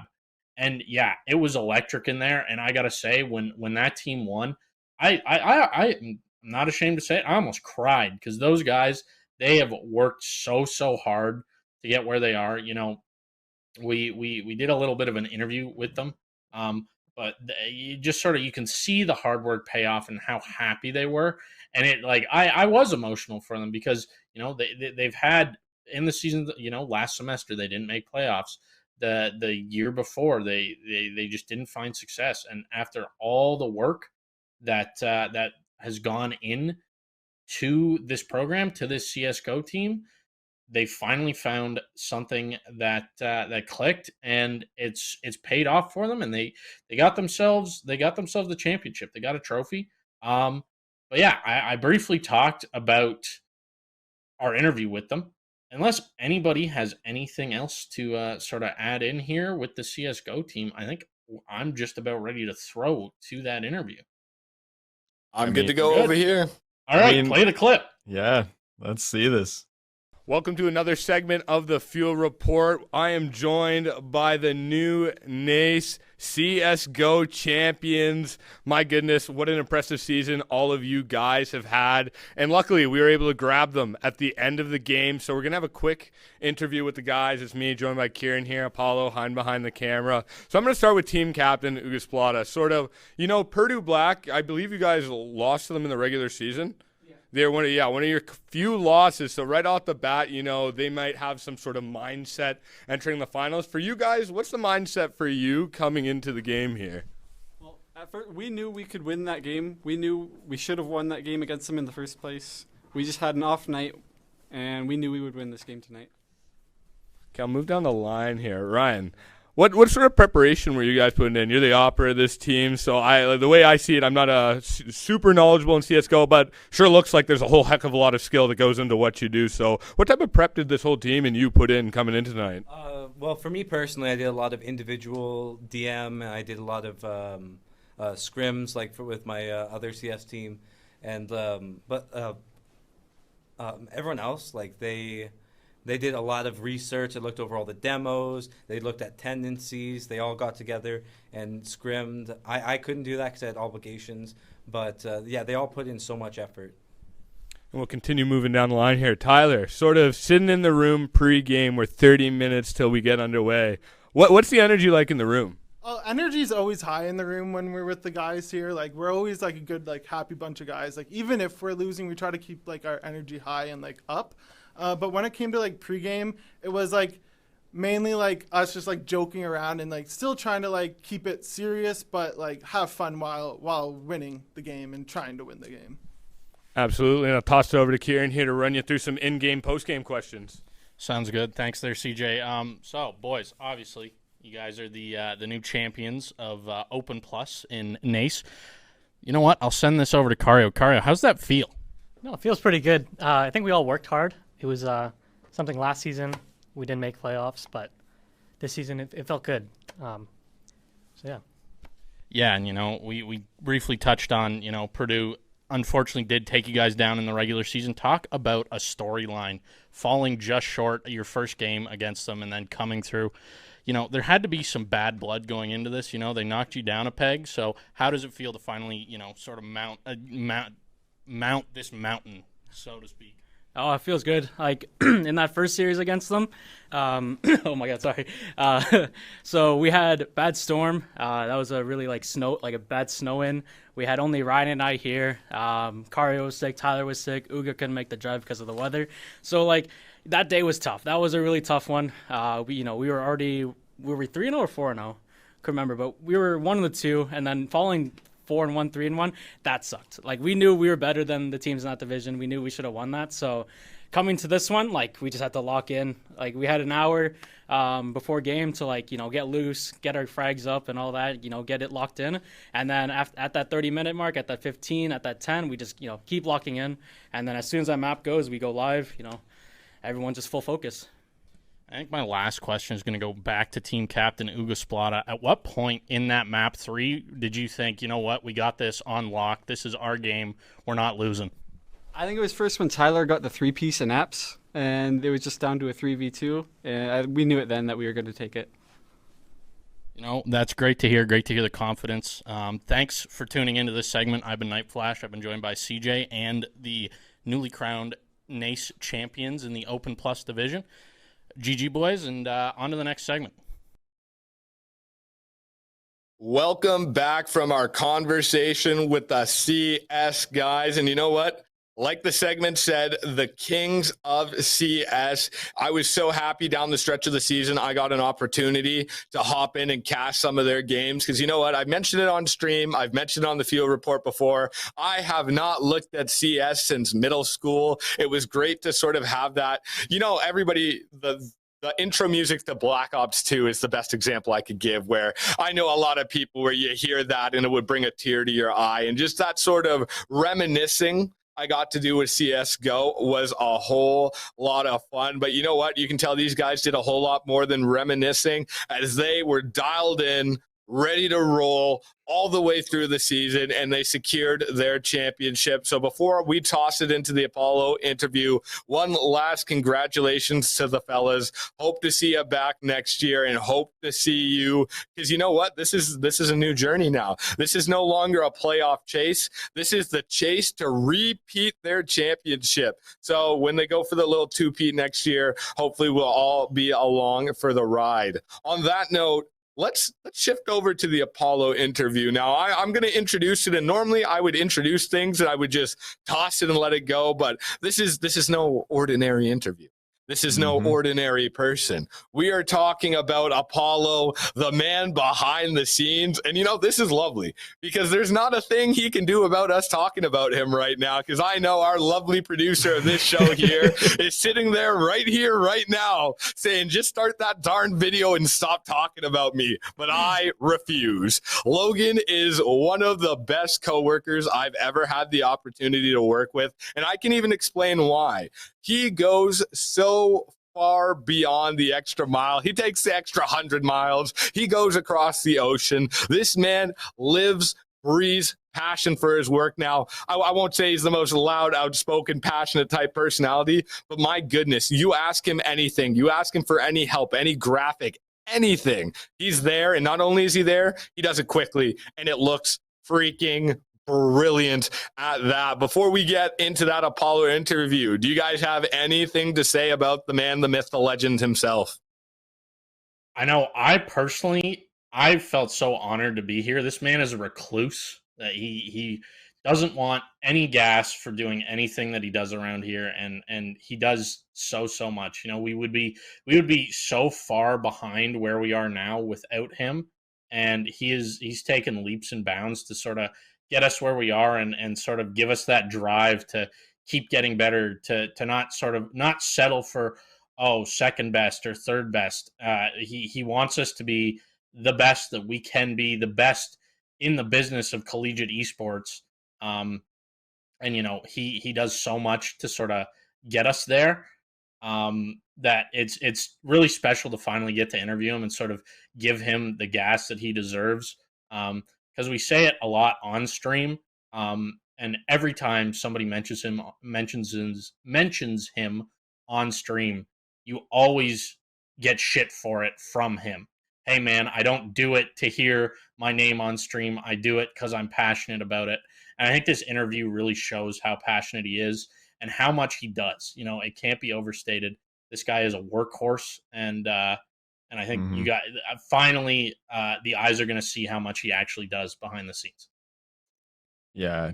I mean, I got the opportunity to actually start working with Apollo way back, like when I first started to come into Fanshawe. And I mean, we were kind of both in the same boat when kind of we were introduced to Feel. We had to do all this kind of production, this type of work together, and we were back doing all this virtually. And it was, you know what, it was magnificent to actually see and work with Apollo, and I'm so glad I still get to keep to work with him, because the amount of passion that this guy has to come into broadcasting is crazy. It's huge. I know myself, I love broadcasting, but like he goes that next level of what can we do next? What can we figure out that we can make things even better? And that's huge. And for, you know what, like he's still such a young guy as well. I know I wish we could just get him on because I want to get to that interview now, but I just wanted to say those few words because he's an awesome guy. Well, you know what, Alex? Let's not make the audience wait any longer on that note. Apollo, how about you bring in your own interview for us? We'll slip on over, and we'll catch you guys after the interview for some CJ Top 10s. Hello, everyone. Welcome to the Feel Report. I'm Alex Allen, here with Kieran Quick and Mr. CJ, and here in this segment, we're going to be interviewing the man, the myth, the legend, our beautiful producer, Apollo. Yay! Who is this guy here? Like, everybody's here to learn about this guy. Yeah, who is this guy here? You've been gone. Popping back in like you never left. Welcome back, sir. No. Yes. And welcome to everybody else to... I don't think anybody can really understand or appreciate how difficult it was to get Apollo, a.k.a. Logan, to do this interview. Shout out to Logan's family, by the way. You guys are great for making this happen here, but it's been a long time coming. You excited? Yeah, great. The person I didn't want the interview the most, I'm the most excited. No, I'm feeling the just outgoing energy just flowing out of Apollo here and now, you know. With the arms crossed and everything. I'm comfy. All slouched in there. I'm comfy. Excited? You know, that's good. So you're the lead prod here at the Fuel, and we know this. Everybody knows this. This is no ordinary. I hope you guys, the staff, know I am. You would hope. Wait, you're the lead prod here at Fuel? You want to know what they don't know? It's one thing to be lead prod. It's another thing to be one of the best darn producers we got in this industry around here. Wow. You know what I'm saying? How did you even get into production work in the first place? Well, in general, I started in high school, so we had a broadcast. I went to HB Beale here in London, so we had a broadcast program. That was very much just news broadcasting. I never got into Twitch streaming or even esports really until college. I watched a ton of esports. I competed in esports, but I never actually got to streaming it. So fast forward there, I come to Fanshawe for college. I started at Rogers TV in my last year of high school. Here, I really focused on sports broadcasting and a little bit of news, but news is kind of boring. You just, like, for my kind of work, I'm sorry, you're a reporter, so it's a little different for you. Whoa. For me, as behind the scenes, it's really just like, we're kind of just pointing and going. Sports, it's like, you don't know what's going to happen. It's like, in the moment, like, it's way more fun, at least for my kind of job. And then esports, like, I already knew esports. The process of esports, at least Fuel what we did here, it's like, okay, we were on OBS, we're just doing a desktop capture. It's really easy. I could do that. So I started when you started last year, so we were the first ever producers, really. And I looked at this, and we were like, okay, well, this is really simple, and then probably a month down the line, I'm like, we could probably complicate this a little bit more and have way more effort. And then, yeah, now I'm here. Thinking more for the graphic side, though. Was that actually something that you learned in your program? I am very, very self-taught. I did learn in my program, but I really started doing a lot of self-taught things. So, like, I would just load up Photoshop or After Effects or Cinema 4D, whatever I'm on, and just learn it myself, play with it, search up YouTube videos, and learn that way. But, yeah, college did teach me a lot for it. But, like, it only teaches you so much, right? Yeah, and I mean, thinking just more for the start of even feel when they're trying to make all these broadcasts, you were like so into this side of trying to make a beautiful looking of style of these graphics, trying to find all that for virtual side. How does it actually kind of feel to see sort of a nice polished look now? Well, I mean, you guys know that I'm never happy with how it looks. I always want to get better. So for me right now, this is not polished. But I do like seeing it get better and better, especially when we compare to other colleges. My big thing is that I want us to be number one, as any college would be. But I think we're very much up there for sure. But I don't think we're number one, quite honestly. But I think we can always improve all the time, as we should. Mm-hmm. So you're talking about how you want Fuel to be number one, and we're not. What steps do you see like coming down the pipe to sort of push us even further? Because, you know, for those that don't know, we somewhat recently switched from OBS to vMix, so that was like a really big step, and I think that really helped our production quality a whole heck of a lot. So what's the next like big step for us to hit that next milestone? Well, our big step is following the footsteps of St. Clair and other big schools. You get our entire production studio. We get like actual more industry standard equipment like Ross Video, or we go to like XTP or like Fox 3, stuff like that. That's kind of the big step for us. I think, honestly, graphics-wise, I know I said I don't think we're number one, but if you look at other schools, no one does stats for broadcast. No one does map videos even though it's so simple to do map videos. It's literally a picture of a map and you just talk about it. No one even does, like, really rosters. Like, obviously, rosters are the big thing where most people do, but even those little things, right? Like, we do stats a lot. Every stream we have stats. Even our virtual ones, which are kind of lower tier compared to our mainstream ones that are here in person. I think we just have more, like there's tons of topics, right? Watch a professional esports broadcast. They do a ton of stuff. As a pregame, like a pregame will last, 30 minutes every pregame about? I think we could do that probably pretty easily. We don't, obviously, because we're students. We don't have time, but I don't know. We get better every day. Yeah, I completely agree. And, you know, sticking on the same sort of topic of graphics and stream quality, you spend a lot of time working on stream graphics and Fuel Report graphics and whatnot. And this is going to be a bit of a silly question, but on average, like on a work week when you're updating graphics or whatever, you're making new graphics because we recently got new graphics. How long would you say each graphic takes, like on average, to sort of pump out? You mean like design, like if it's a brand new graphic? It depends how willing I am on it. So like for a bracket scene, let's say, like when we're doing brackets for our playoffs, that takes me, I don't know, maybe a day. Not even a day, really. I don't know. It kind of depends, right? Because I need a concept. I need to think of a concept, then execute it. And most of the time I'm not happy with it. So then I have to redesign it or retouch up, right? So it depends on it. Like maybe like if I'm doing an entire stream package, like how I've done for Fuel in the past, like doing our entire stream package, let's say we go with this most recent one where we have a ton more segments we do, it probably took me about like only a week. I think that's pretty like, I don't know, it's a decent time. It's not bad. It depends on how much. Like I'm not doing it 24/7. If I was, I'd get it done in like 3 days, but. No, we talked about specific work there. We've been talking about actually a lot about just production in general. You're the prod lead. Take us through a week of that job. What stuff do you do? Because, Alex, very capable prod guy over here. What's the difference between his standard prod job and your prod lead job? Well, funny enough, there is really not much different other than I make our schedule for all of our production people. So that includes casters and production, so behind the scenes. I deal with problems that come up and I fix them as they go. So that a lot of tech issues most of the time as well. I help content out a lot. But no, just really managing. That's kind of it. So, I mean, it always helps to have one person as the figurehead, right? One person to be that voice that says, like, the final say, like, yes or no. We get that. And lucky enough, Tyler's given me the role where I can be activated in a good way and go on for it. I mean, it's kind of night and day, though, if you think about it from, like, production style. Like, I know for myself, like, yeah, I can do, like, the bare minimums here, but you were the kind of the main head guy that really put a lot of, like, the management together, and that could be quite a heavy load on yourself. What is kind of, like, a normal day of, like...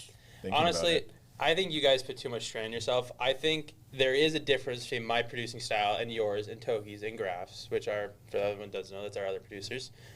But I don't think I'm better than all you guys. I think we all have our individual strengths that make a good broadcast. Now, for example, like I observe for you guys, you observe for me. So obviously there's some games where like I observe for you because like I know the game more. Like for Siege, for example, you're my producer for that, but I'm the observer for it. And you have your specific style, but I don't think it's a bad style, right? It's more of a thing of you'll have an audience where it's like like art's in the eye of the beholder, what you like, right? So it kind of depends on people what they like. And I prefer my style, you prefer your style. That's just how it kind of goes. Well, not to assume you're going to be in Fuel for all of eternity, but like, say you are here in this hypothetical world going forward, what's your ideal looking into the future here? For Fuel, I guess for Fuel, I want our content game to get up. I think we can do it, but just for us to grow, as anyone would want. I just want us to grow more. I think we are capable of getting to the bigger schools like St. Clair or even Conestoga now that they have their whole new center that opened up last semester. I think we can get up there. I just think we need to prioritize our media a bit more and be a little more media focused, just because I think that's what brings in people to us. So yeah, I don't know if I answered it, But also, I mean, got to think a lot about it. You love all the production. You love doing all of this graphic work. You love putting all of this sort of things together. But let's kind of kick more into gaming. Oh, yeah. What's your favorite game, Apollo? Of course. Of course, Alex Special, the main We one. got to know. I think probably my all-time favorite game is Monster Hunter World. I love that game. Even Monster Hunter, the whole series, I love Monster Hunter. It's so fun. Esports-wise, I think Counter-Strike is probably my number one. I played Counter-Strike for a very long time. I competed in Counter-Strike.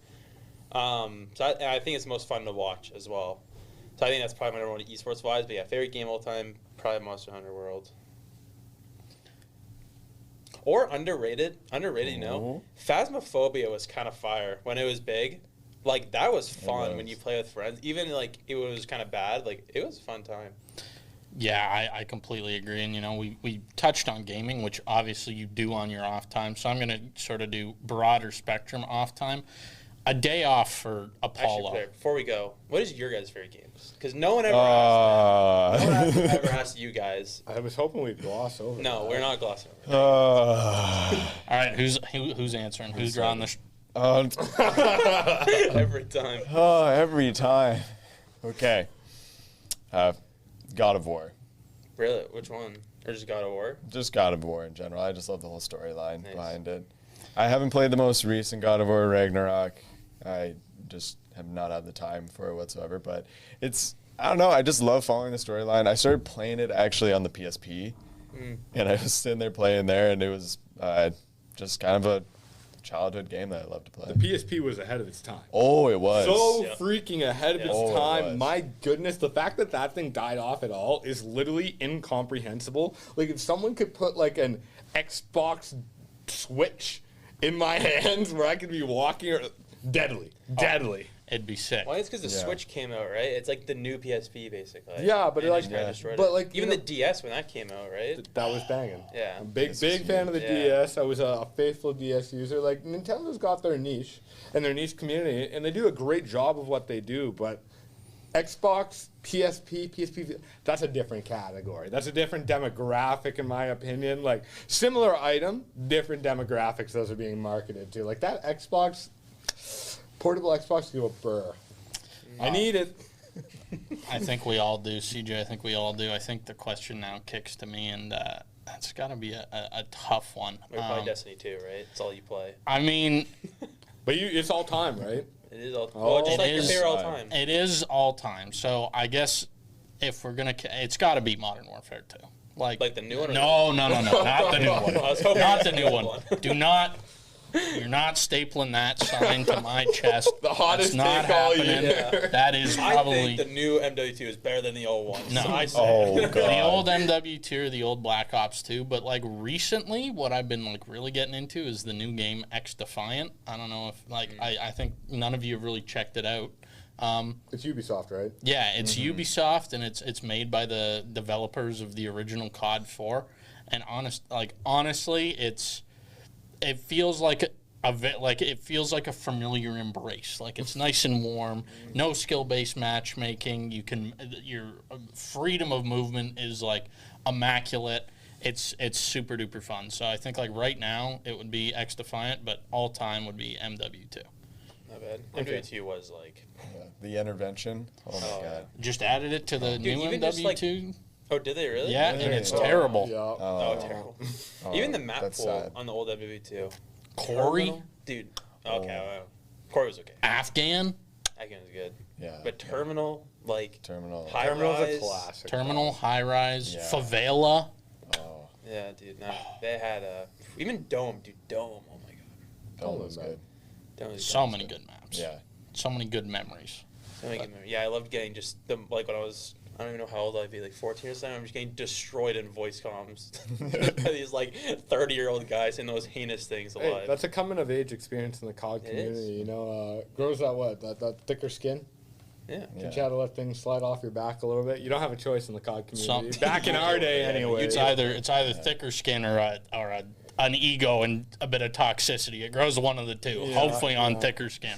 Well, you want to talk about toxicity? You know, I don't believe in favorites. I don't have a lot of favorite anything, but my most played game of all time is definitely League of Legends, and that community, bro. That can be bad sometimes. That community. I think honestly though, it's tamed out over the years. When I first it's better than when I it started playing in season 3, and like comparing it from then to now, I feel like it's tamed out way more and it's way less toxic. Obviously, like every other game. I started season 3, like season 3, 4, 5. Didn't really notice it. It was like 6, 7, 8 Yeah, when I I started agree. getting into ranked. When it was like every single game was like, geez, man, I'm just trying to cool off after a long day at school. Like You I spawn don't in need at 0 this. seconds Yeah, and be like, yeah. oh my god, you have that skin on, it's over. You can just hear. It's like you don't have a skin yet. Yeah. So, Apollo, what was kind of the first game that really made you have a bit more of a passion to kind of come more into playing video games? Like, for example, like, I know we were kind of just talking here, like Modern Warfare 2. That was a little bit of the passion why I kept gaming more. What was yours? Tony Hawk probably on the PS2. Yes. Tony Hawk, Yes. Pro Skater. That game. Even Underground. I played it recently. It was like okay now, but back in the day, oh my god, I love that game. My family that was very non-gaming. No one plays games. I'm the only one. My brother played. Me and him played a lot of Wii Sports. He's a big Wii guy. Wii Sports was also beautiful. Oh, yeah. But yeah, no, I started with that, and then it was really friends. I'd go to their house, and they would just happen to have an Xbox, and that's what we would play when I go over, and then that's how I kind of got in. And I got my own Xbox one day, and then, yeah. Then became a Black Ops 2 trick shotter.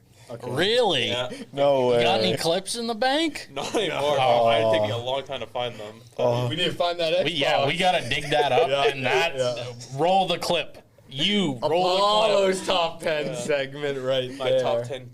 Dude, I went for phase so many times. Oh my god, it's so bad. But I used to like go like before like like it's phase 1 or whatever. Phase 5. Phase 5, whatever. Like I used to go for the old shit, whereas I'll blur it. Sorry, Tyler. I used to go for that and submit. Oh my god, dude, I hated that.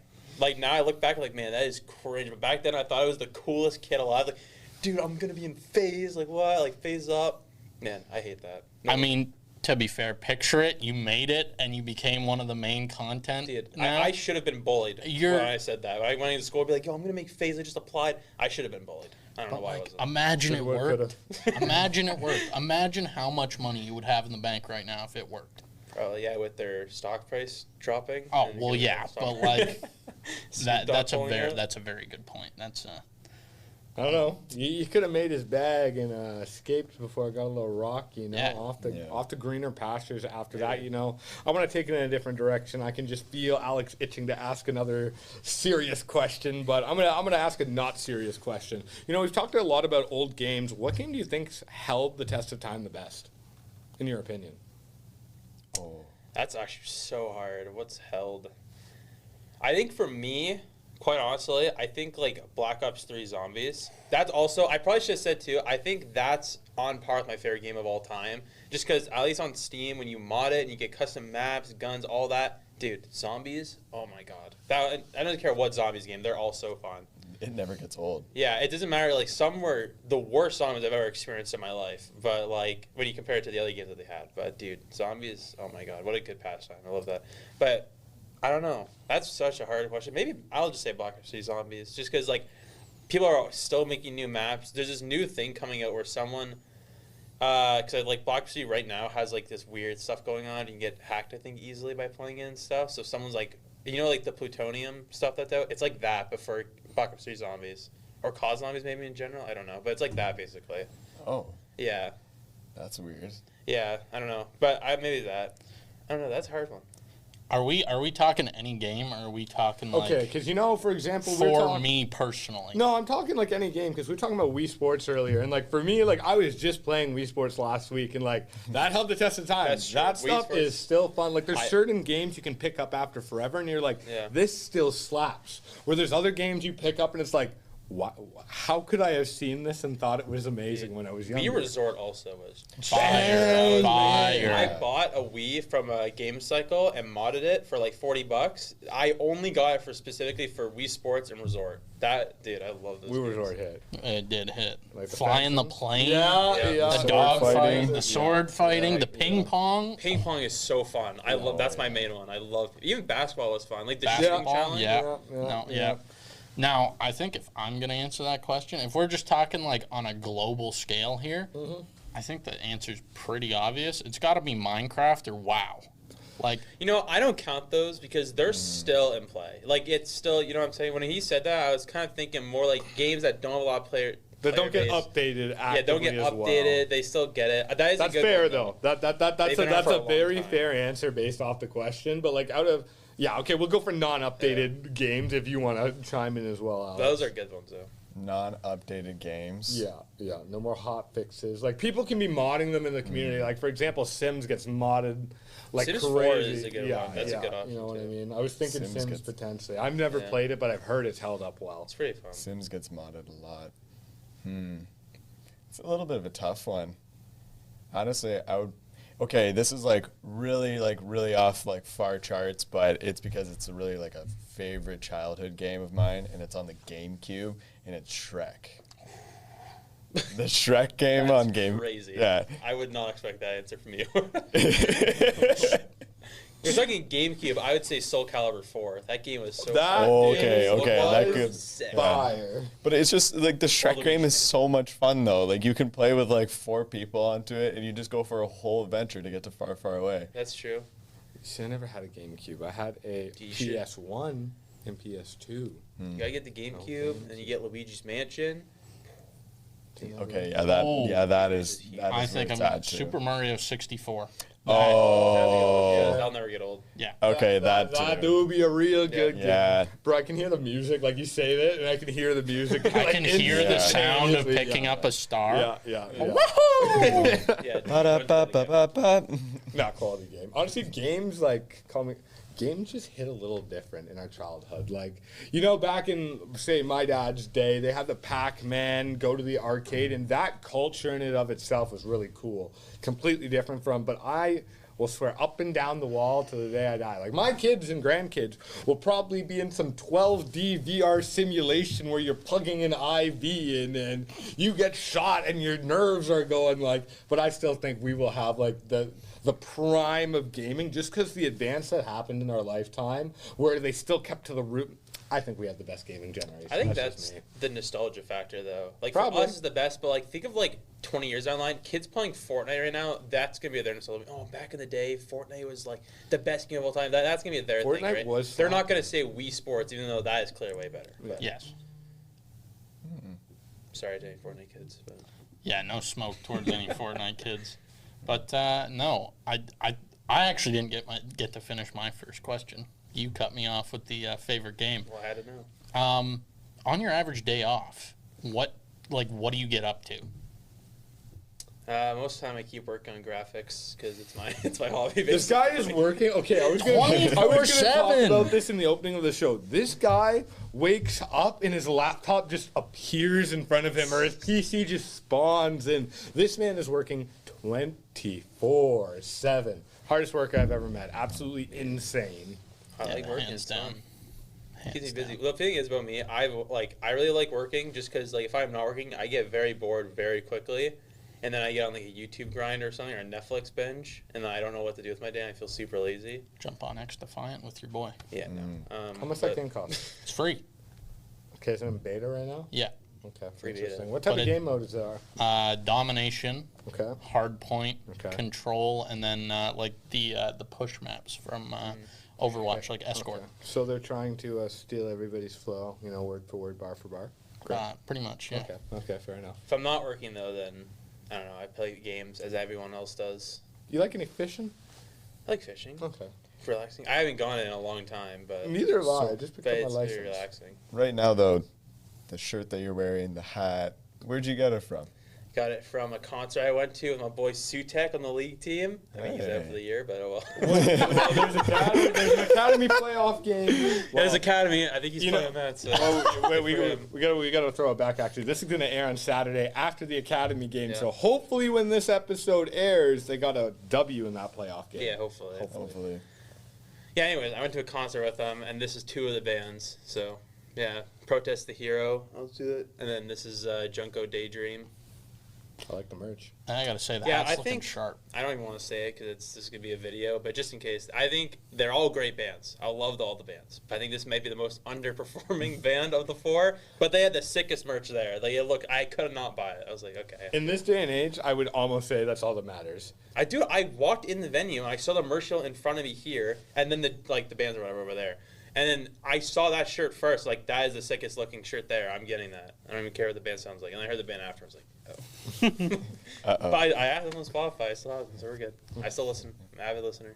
Since going back a bit to your program, though, too, you do a lot of camera work, and you kind of have to control the whole camera.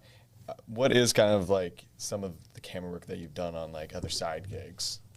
Like, have you done some like through sports or something? Yeah, so I mean, I guess the most relevant experience really is that when I worked for Rogers TV, or volunteered, I guess, because it's just volunteer. I was on the London Knights crew, and I did the follow camera for a bit. So the follow camera is like, I guess more specifically, it's like the replay camera. So that's the camera that's head to toe, and it's only used really for replays. For most of the time, that's like its main purpose. That camera was super hard. It took me a long time to actually like. I had to practice every day I was there before I was actually allowed to do it on broadcast.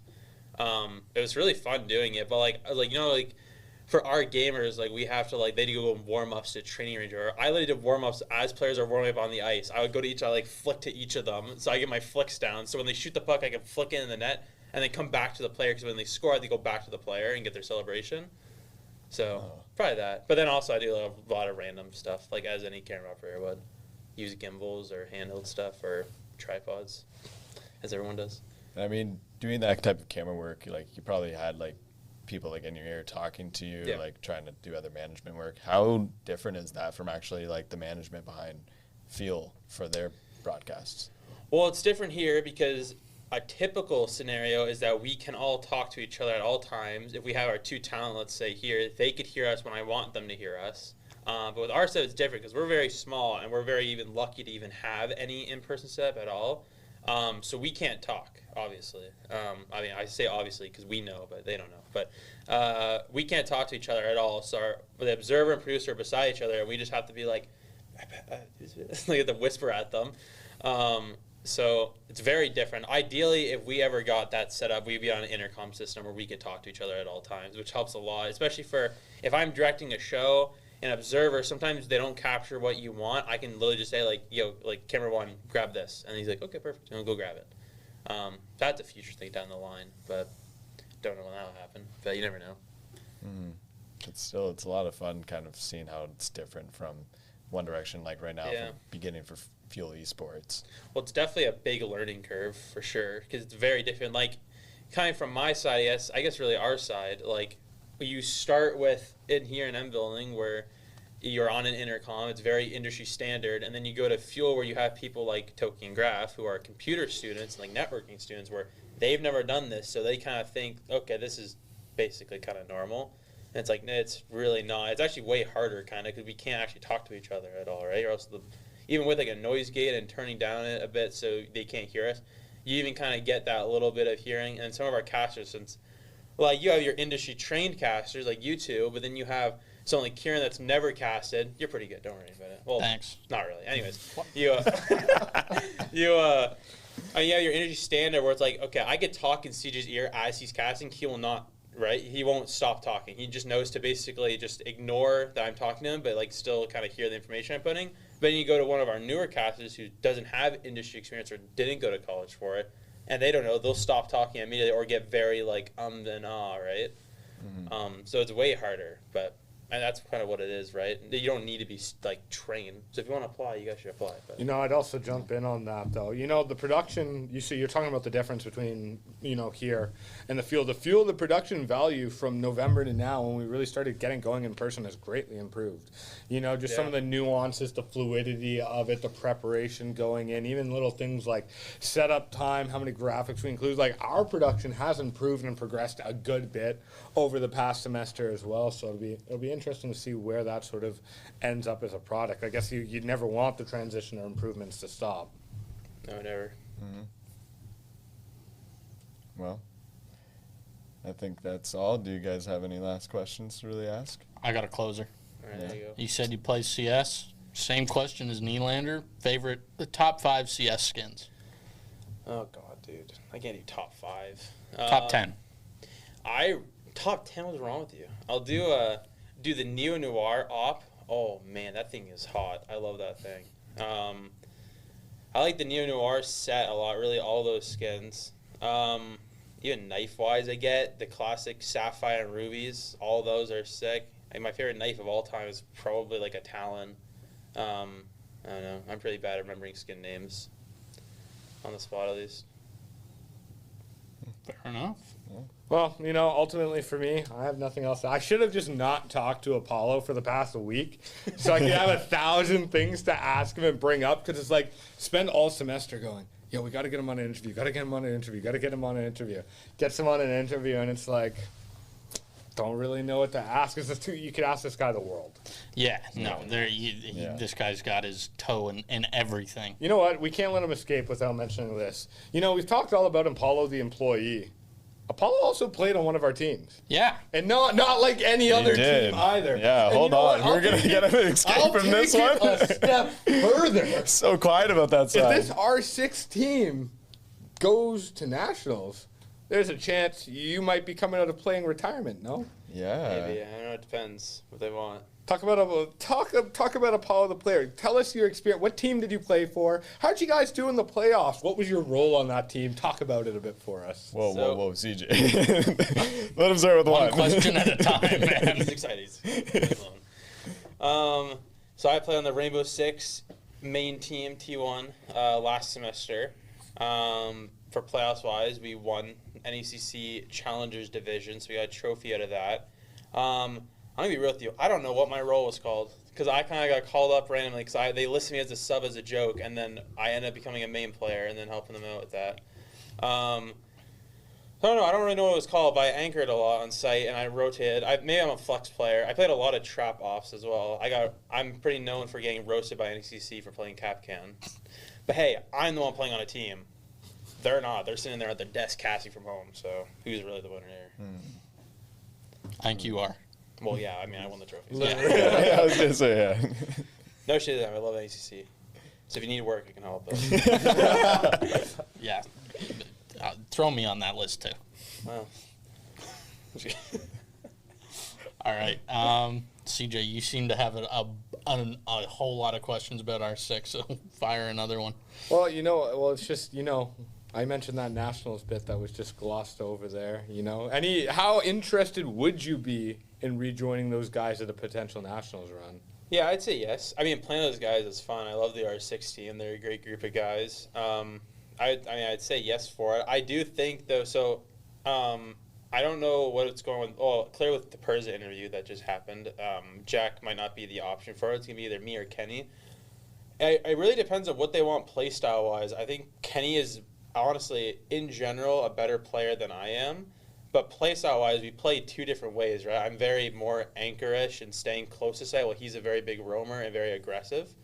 So it kind of depends on what those guys kind of want at the end of the day.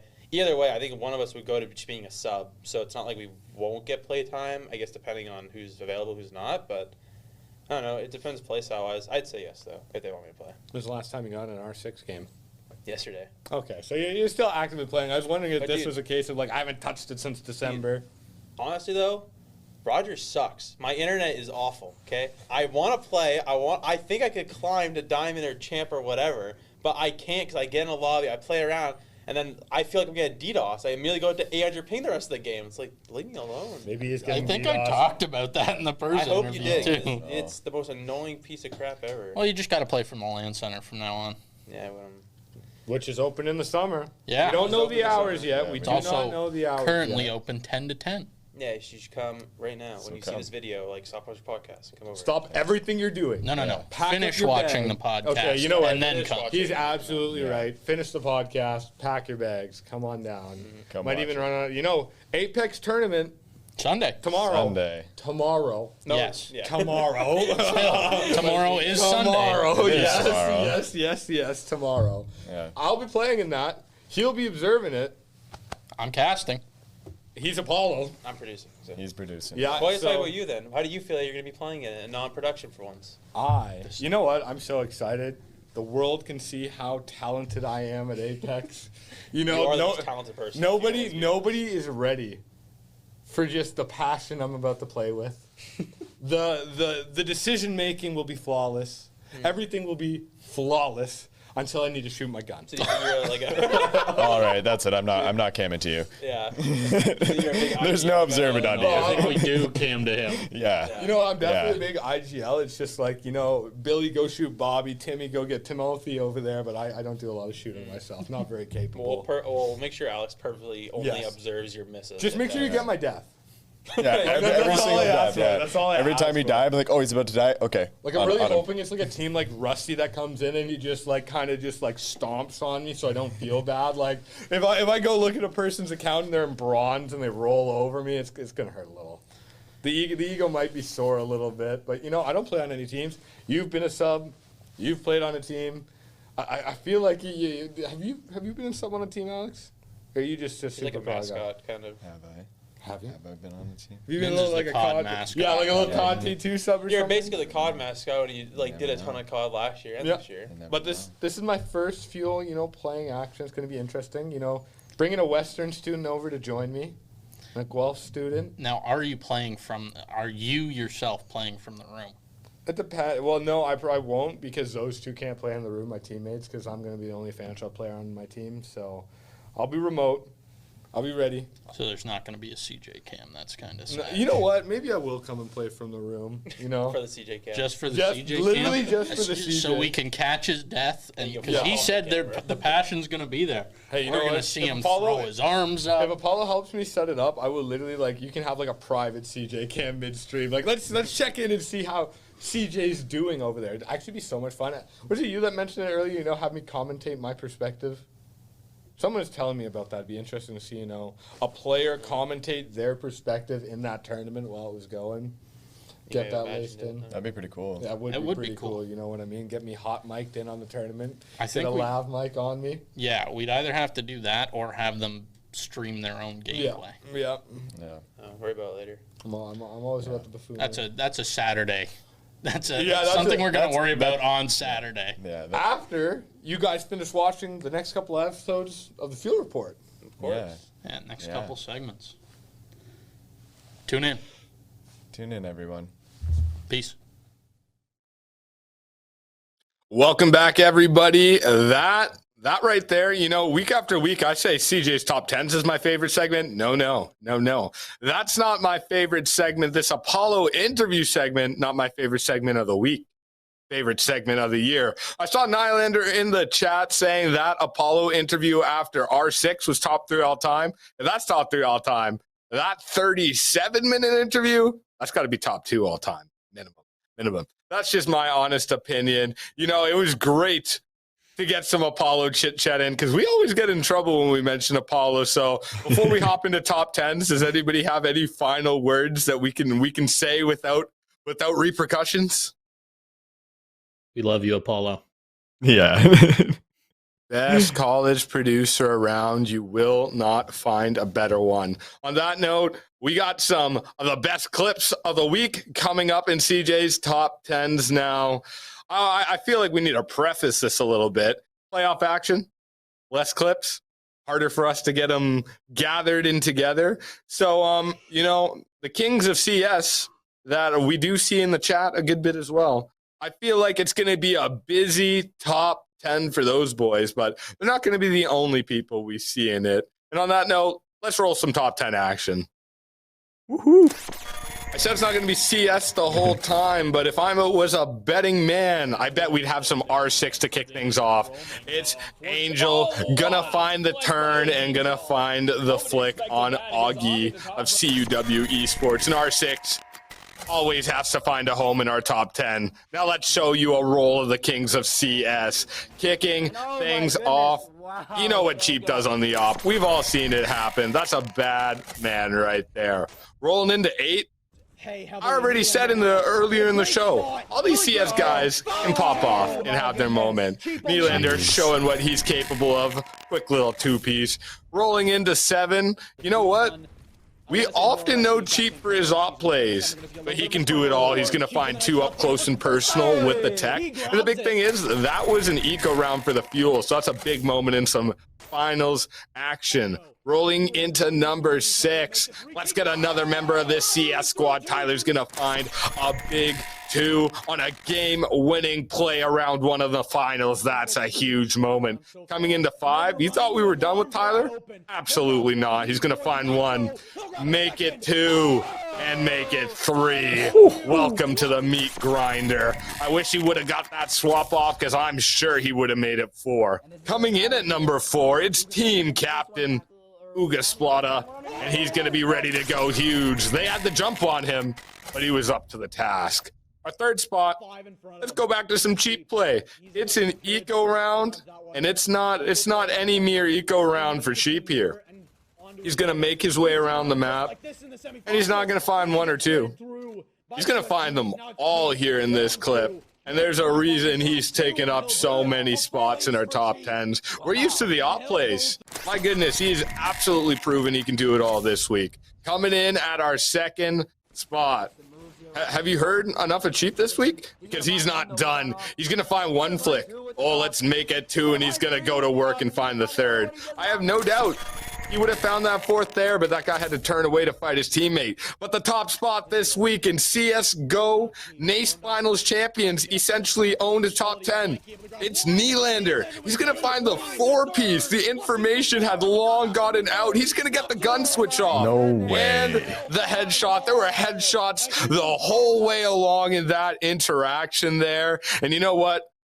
We saw a lot from Cheap, but it was Nylander's turn to take the top spot this week with a big 4-piece. And you know what?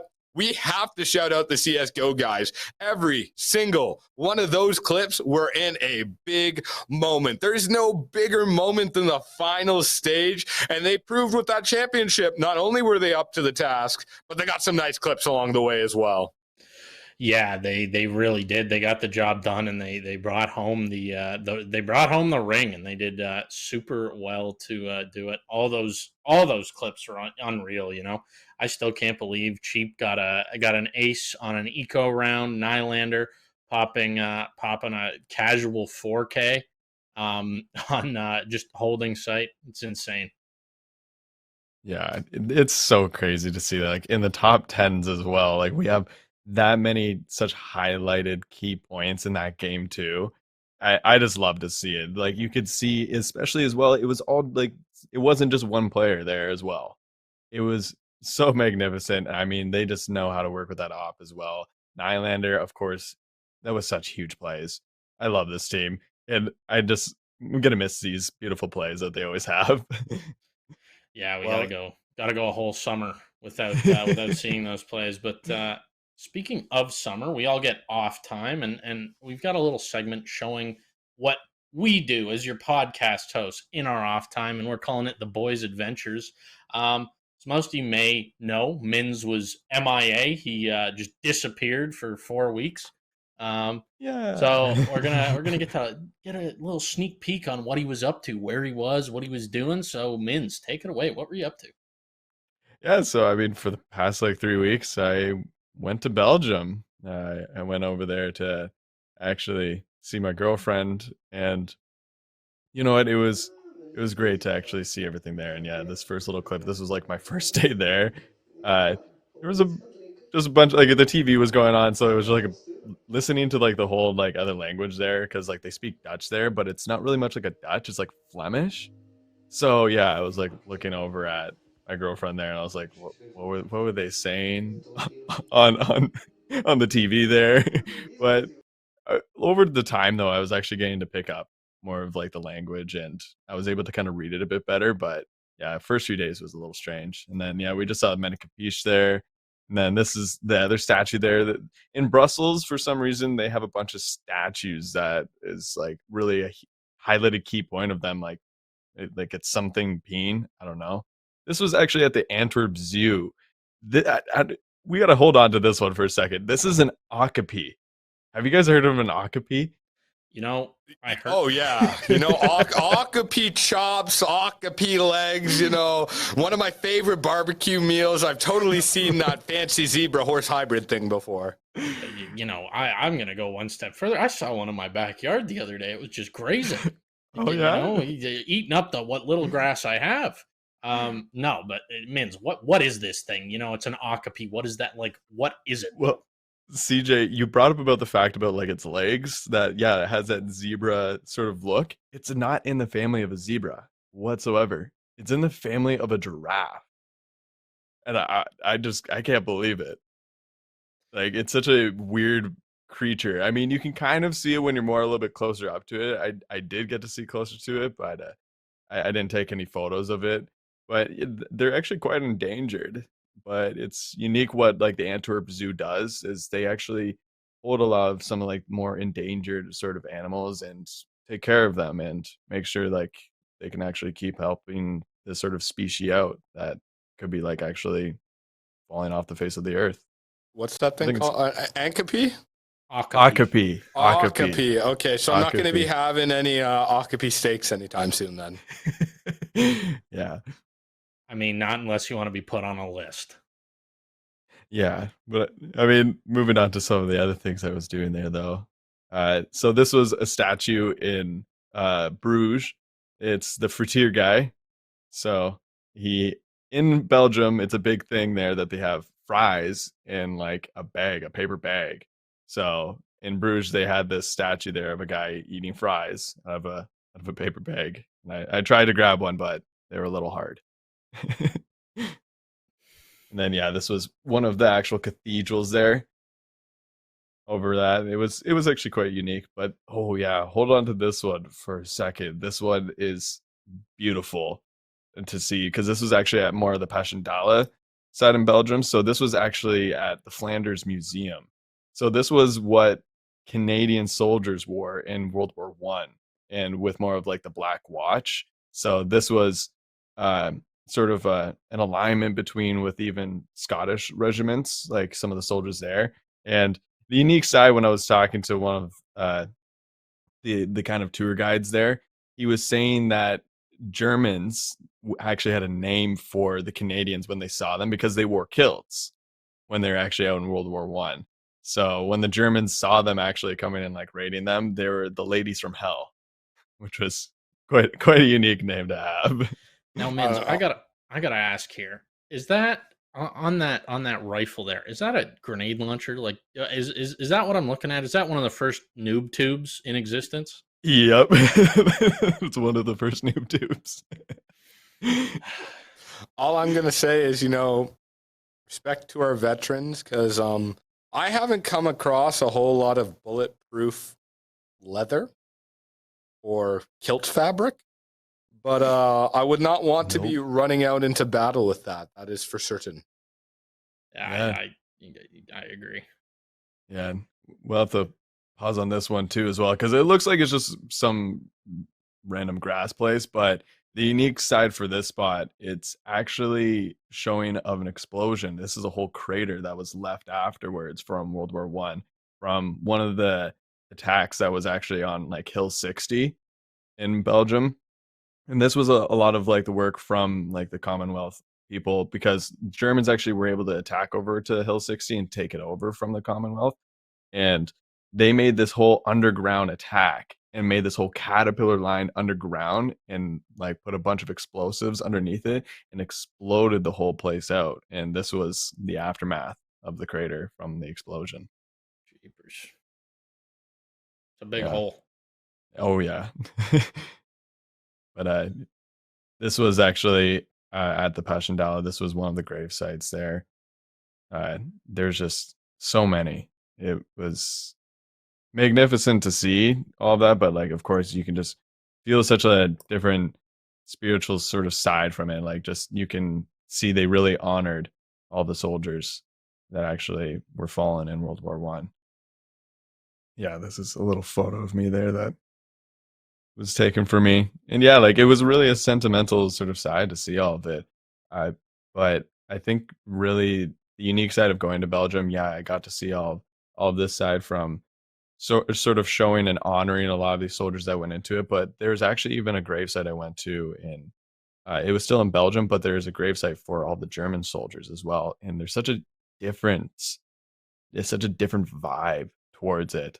Like it's just like a little gray sort of slate on the ground of all the names, and there's at least like 10 to 20 names on them. So like they don't have their own sort of like old grave sort of like slate for themselves. It's a bunch of names. And I mean, they don't even really take too much care of this gravesite. It's actually like some Germans will come into Belgium and they'll come and take care of this spot, but it's kind of just a little bit more like sad. You can get such a darker feeling from it in comparison to like the other two we just saw. Field report history lessons. Yeah, and this is actually at the spot of no man's land. So you can see that hedge in the far, and then the one that's a little bit closer, that spot in between was no man's land. And it's just really bizarre to think like they were actually that close, the Germans, to like the actual like Allied side. It was not that far away whatsoever. That's wild, man. That's Mhm. wild. And then even when I was there, and there's like a whole pathway you can walk around to, there's a bunch of dog tags you can see. And like the future depends on like the forgotten like memories that were there. Like these are all like the fallen soldiers, and it's such a huge spot to see all these dog tags there, and it's like all these people that fought. And then this is actually at the last post, the Pro Reg sort of spot. And this is something that goes on like every single day, that a bunch of like sort of like Commonwealth countries will come there, and they put on like a whole sort of triumphant sort of thing. So like a bunch of soldiers will stand there, and you could see it's just crowded that goes across there, and like a bunch of soldiers will come in, they'll have a moment of silence, and then poppies get passed in back and forth. And some of the classes, like schools around there, actually have to be involved with this. But they do this every single night, every single evening, 365 days. And the only time that they actually stopped doing this was in World War II. But they tried days like snow, thunderstorm, they'll keep doing this. And then yeah, actually I found my last name there, Corporal Alan A. But this corporal was from Australia, though. But it was quite bizarre, the amount of like Allens I met, because Allen is my last name. There was bookfuls of Allens everywhere that was actually from over in the UK, from where like my family came from. And like of course I didn't find exactly if like I didn't know if there was any like past family that were in World War One, but I just can't believe the amount of Allens that were actually fighting in these wars. I thought it was alphabetical, and then I saw like an Alker thrown in there. Yeah. And then, so this was in Antwerp now that they have a tunnel that goes underneath to over to the other side of their island. And like, you're completely actually like under a river at this time in this tunnel. And throughout Antwerp, I actually got to ride onto a bike, a wooden bike. So yeah, this was Lopka's dad actually recording me, asking me what I've been thinking about it. And I haven't rode a bike for about a year. So yeah, that's why I was like trying to focus on going straight. A year? I can't remember the last time I touched a bike. I gotta say, like, you may be focused on going straight. This guy's got some serious talent. Like, this guy should be filming the Tour de France. I couldn't believe it. Like he was like always had this like phone out. He was like texting people when we were biking around. I'm like, dude, I'm just trying to survive on this bike ride. Does that count as distracted driving? I don't know. I think it does here. Heck knows in a European country, but here I'm like, I swear, like, it don't matter. It could be a horse-drawn carriage. That's not even a vehicle, but I swear they can get nabbed too. Yeah, I was gonna say, like, I know you can get a DUI for drinking and riding a bike, so texting and riding a bike, it's got to be in the same sort of realm, no? Like, maybe they move a little different out there, though. I must admit. Yeah. You know what though? Like Europe, the engineering behind like their roads are so well done. I mean, they have like their own highways for bikes there. Like you were actually kind of separated from traffic. You didn't have much of a worry that you were gonna get hit by a car. Because I was like flying around on these bikes all around Antwerp in the city, and it was pretty cool. And they actually use the bike lanes there. You see here, Yes. they get to squeeze our taxpayers like little juices for bike lanes that don't get used. yeah, ain't that the truth? Yeah. Man, I'm moving to Europe, not having to deal with bikers on the road. Oh.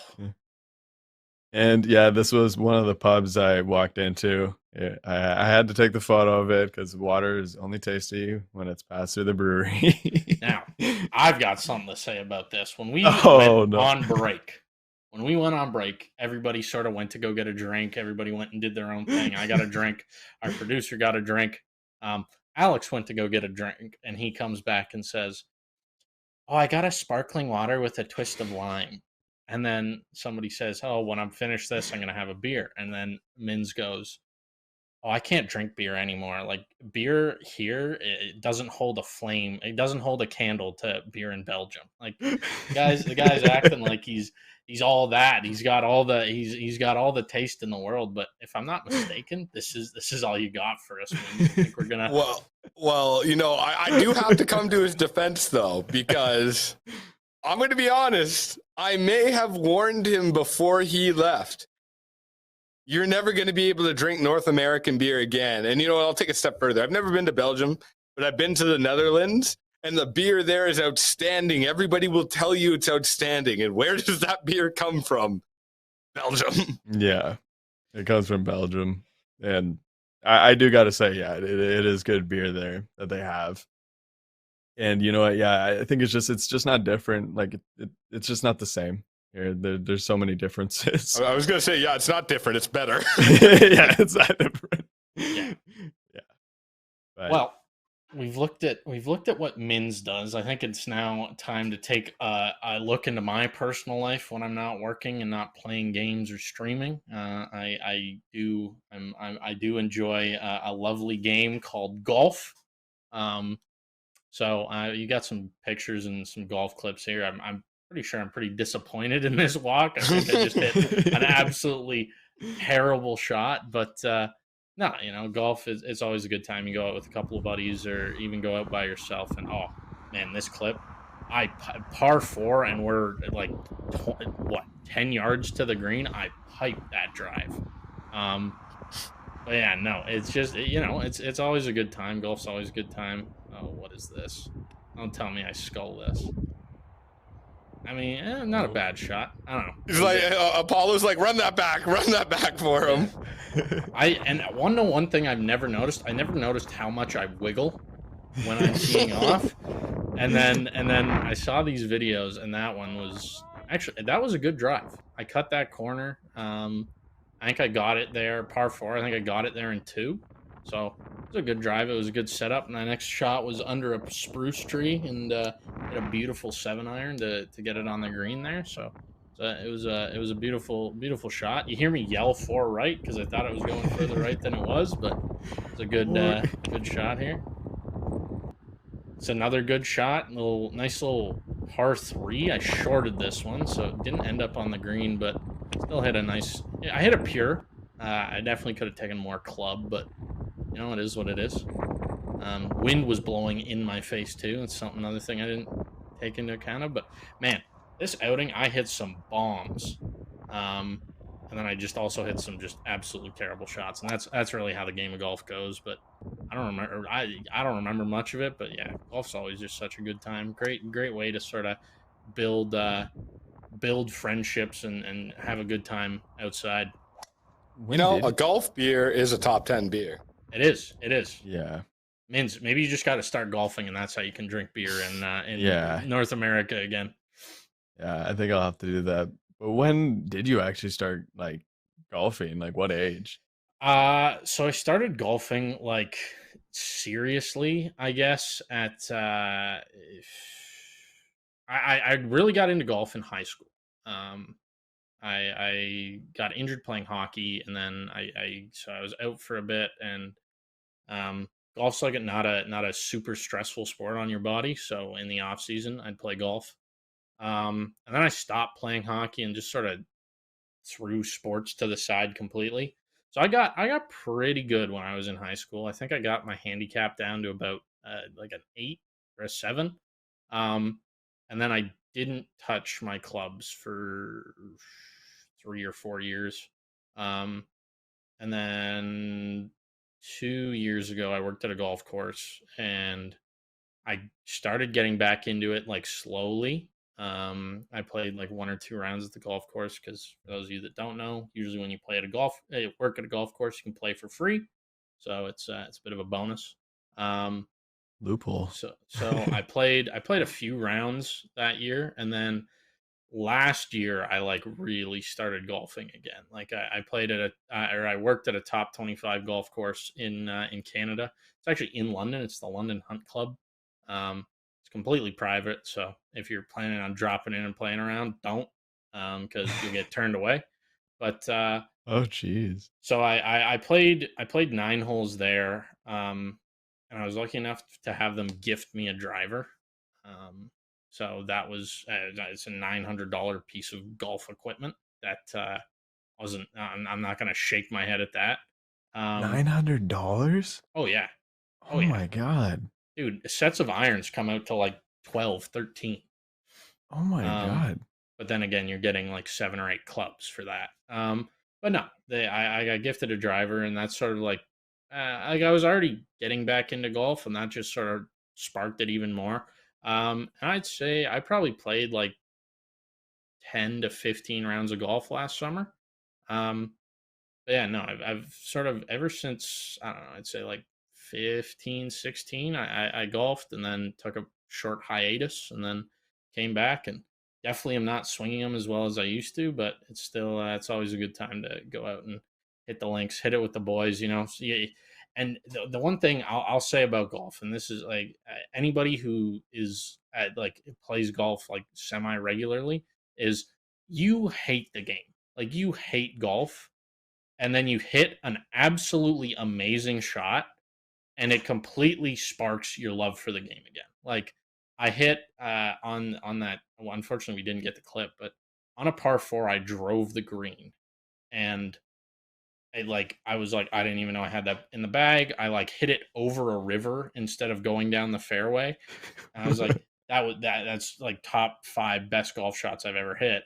And then it's a par 4. I'm at the green in 1, just over it, and then I make a par, right? So I have that high, and then takes me 2 strokes to get onto the green because I was under a spruce tree, and then I one putted. So like I made a par. I was happy with it, but yeah, it's the highs and lows. We always talk about that with competitiveness and anything, but like golf is really that game where like you can just hit something insane and it'll fuel you for a month, and then you'll start to run on empty, and then you'll hit something insane again, and it's like, okay, I could like I'm getting better. I'm getting better, and you just sort of it's a sickness, really. It's you're tricking yourself into thinking, oh yeah, I'm actually good at this when you hit a couple good shots.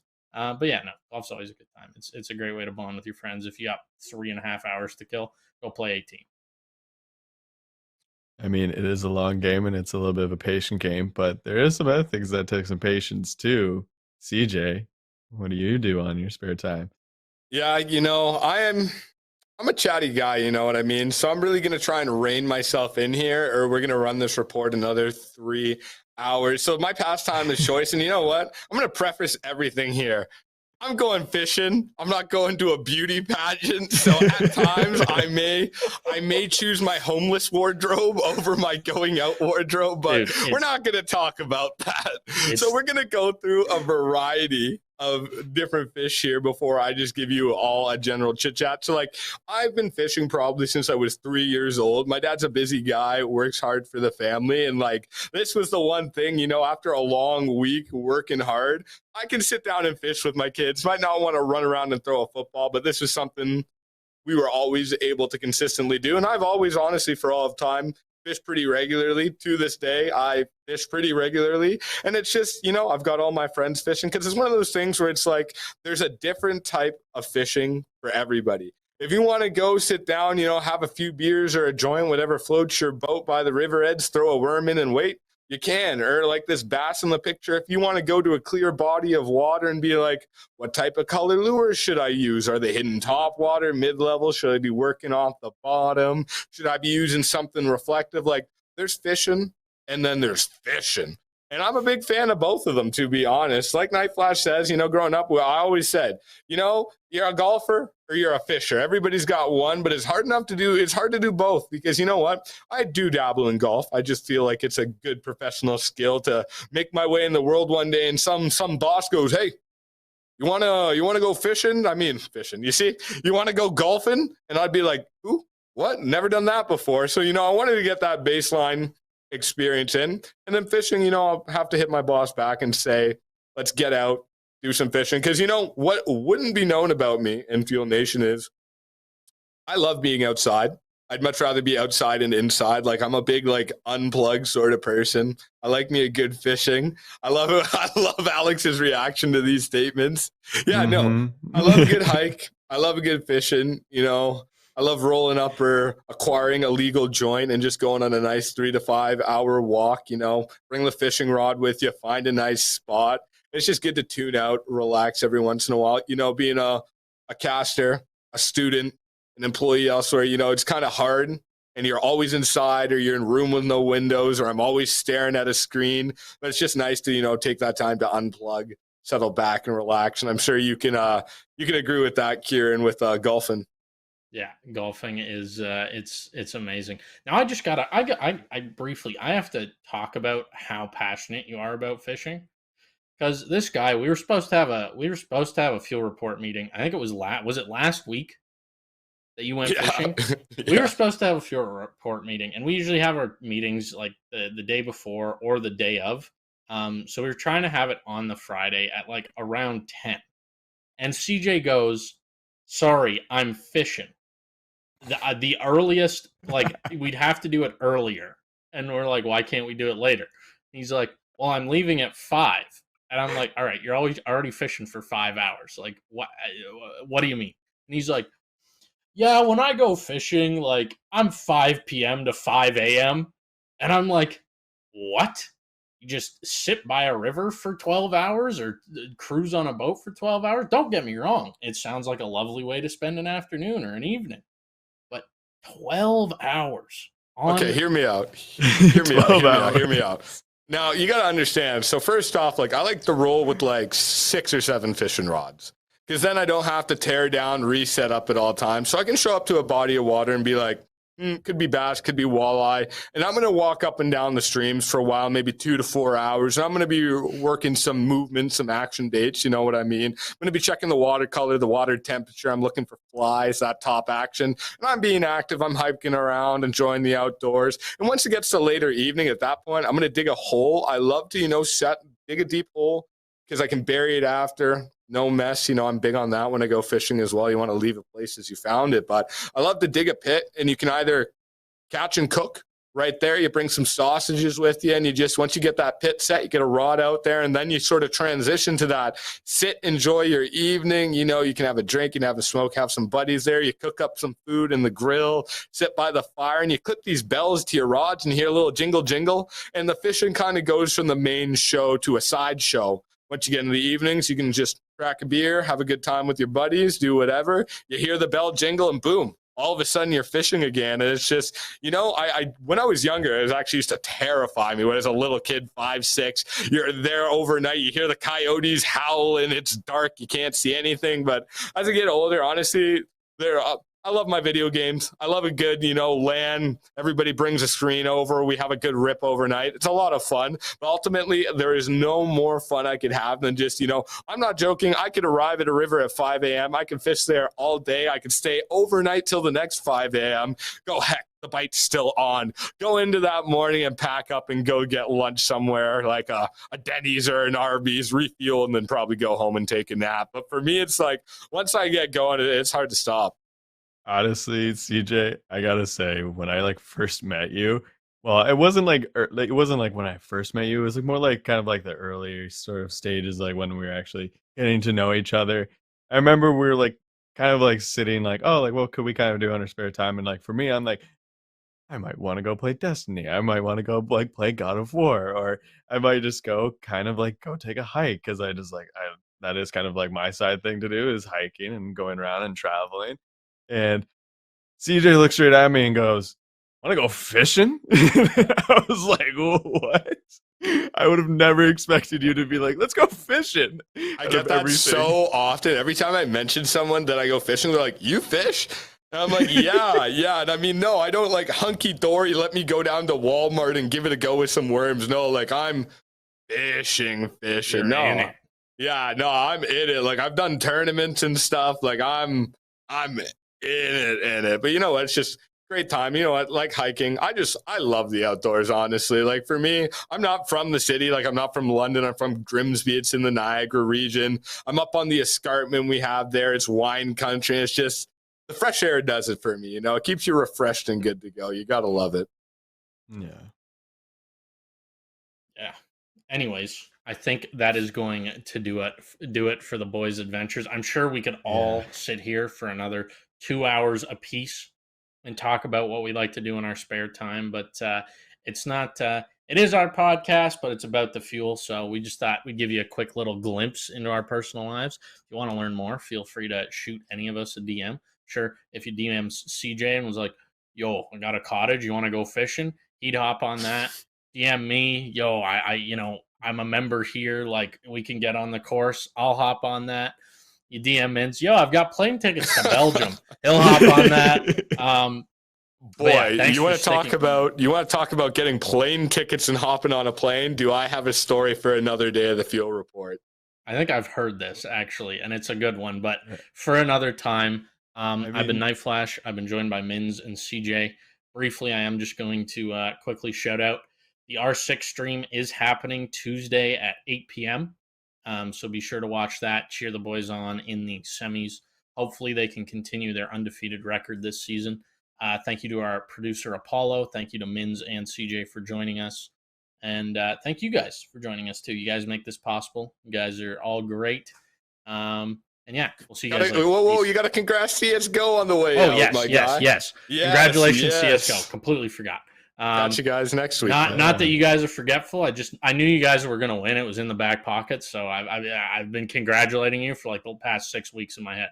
No, congrats, CSGO. Thanks, everyone. We will see you guys later. Saturday, 6 p.m. will be our next one. Peace.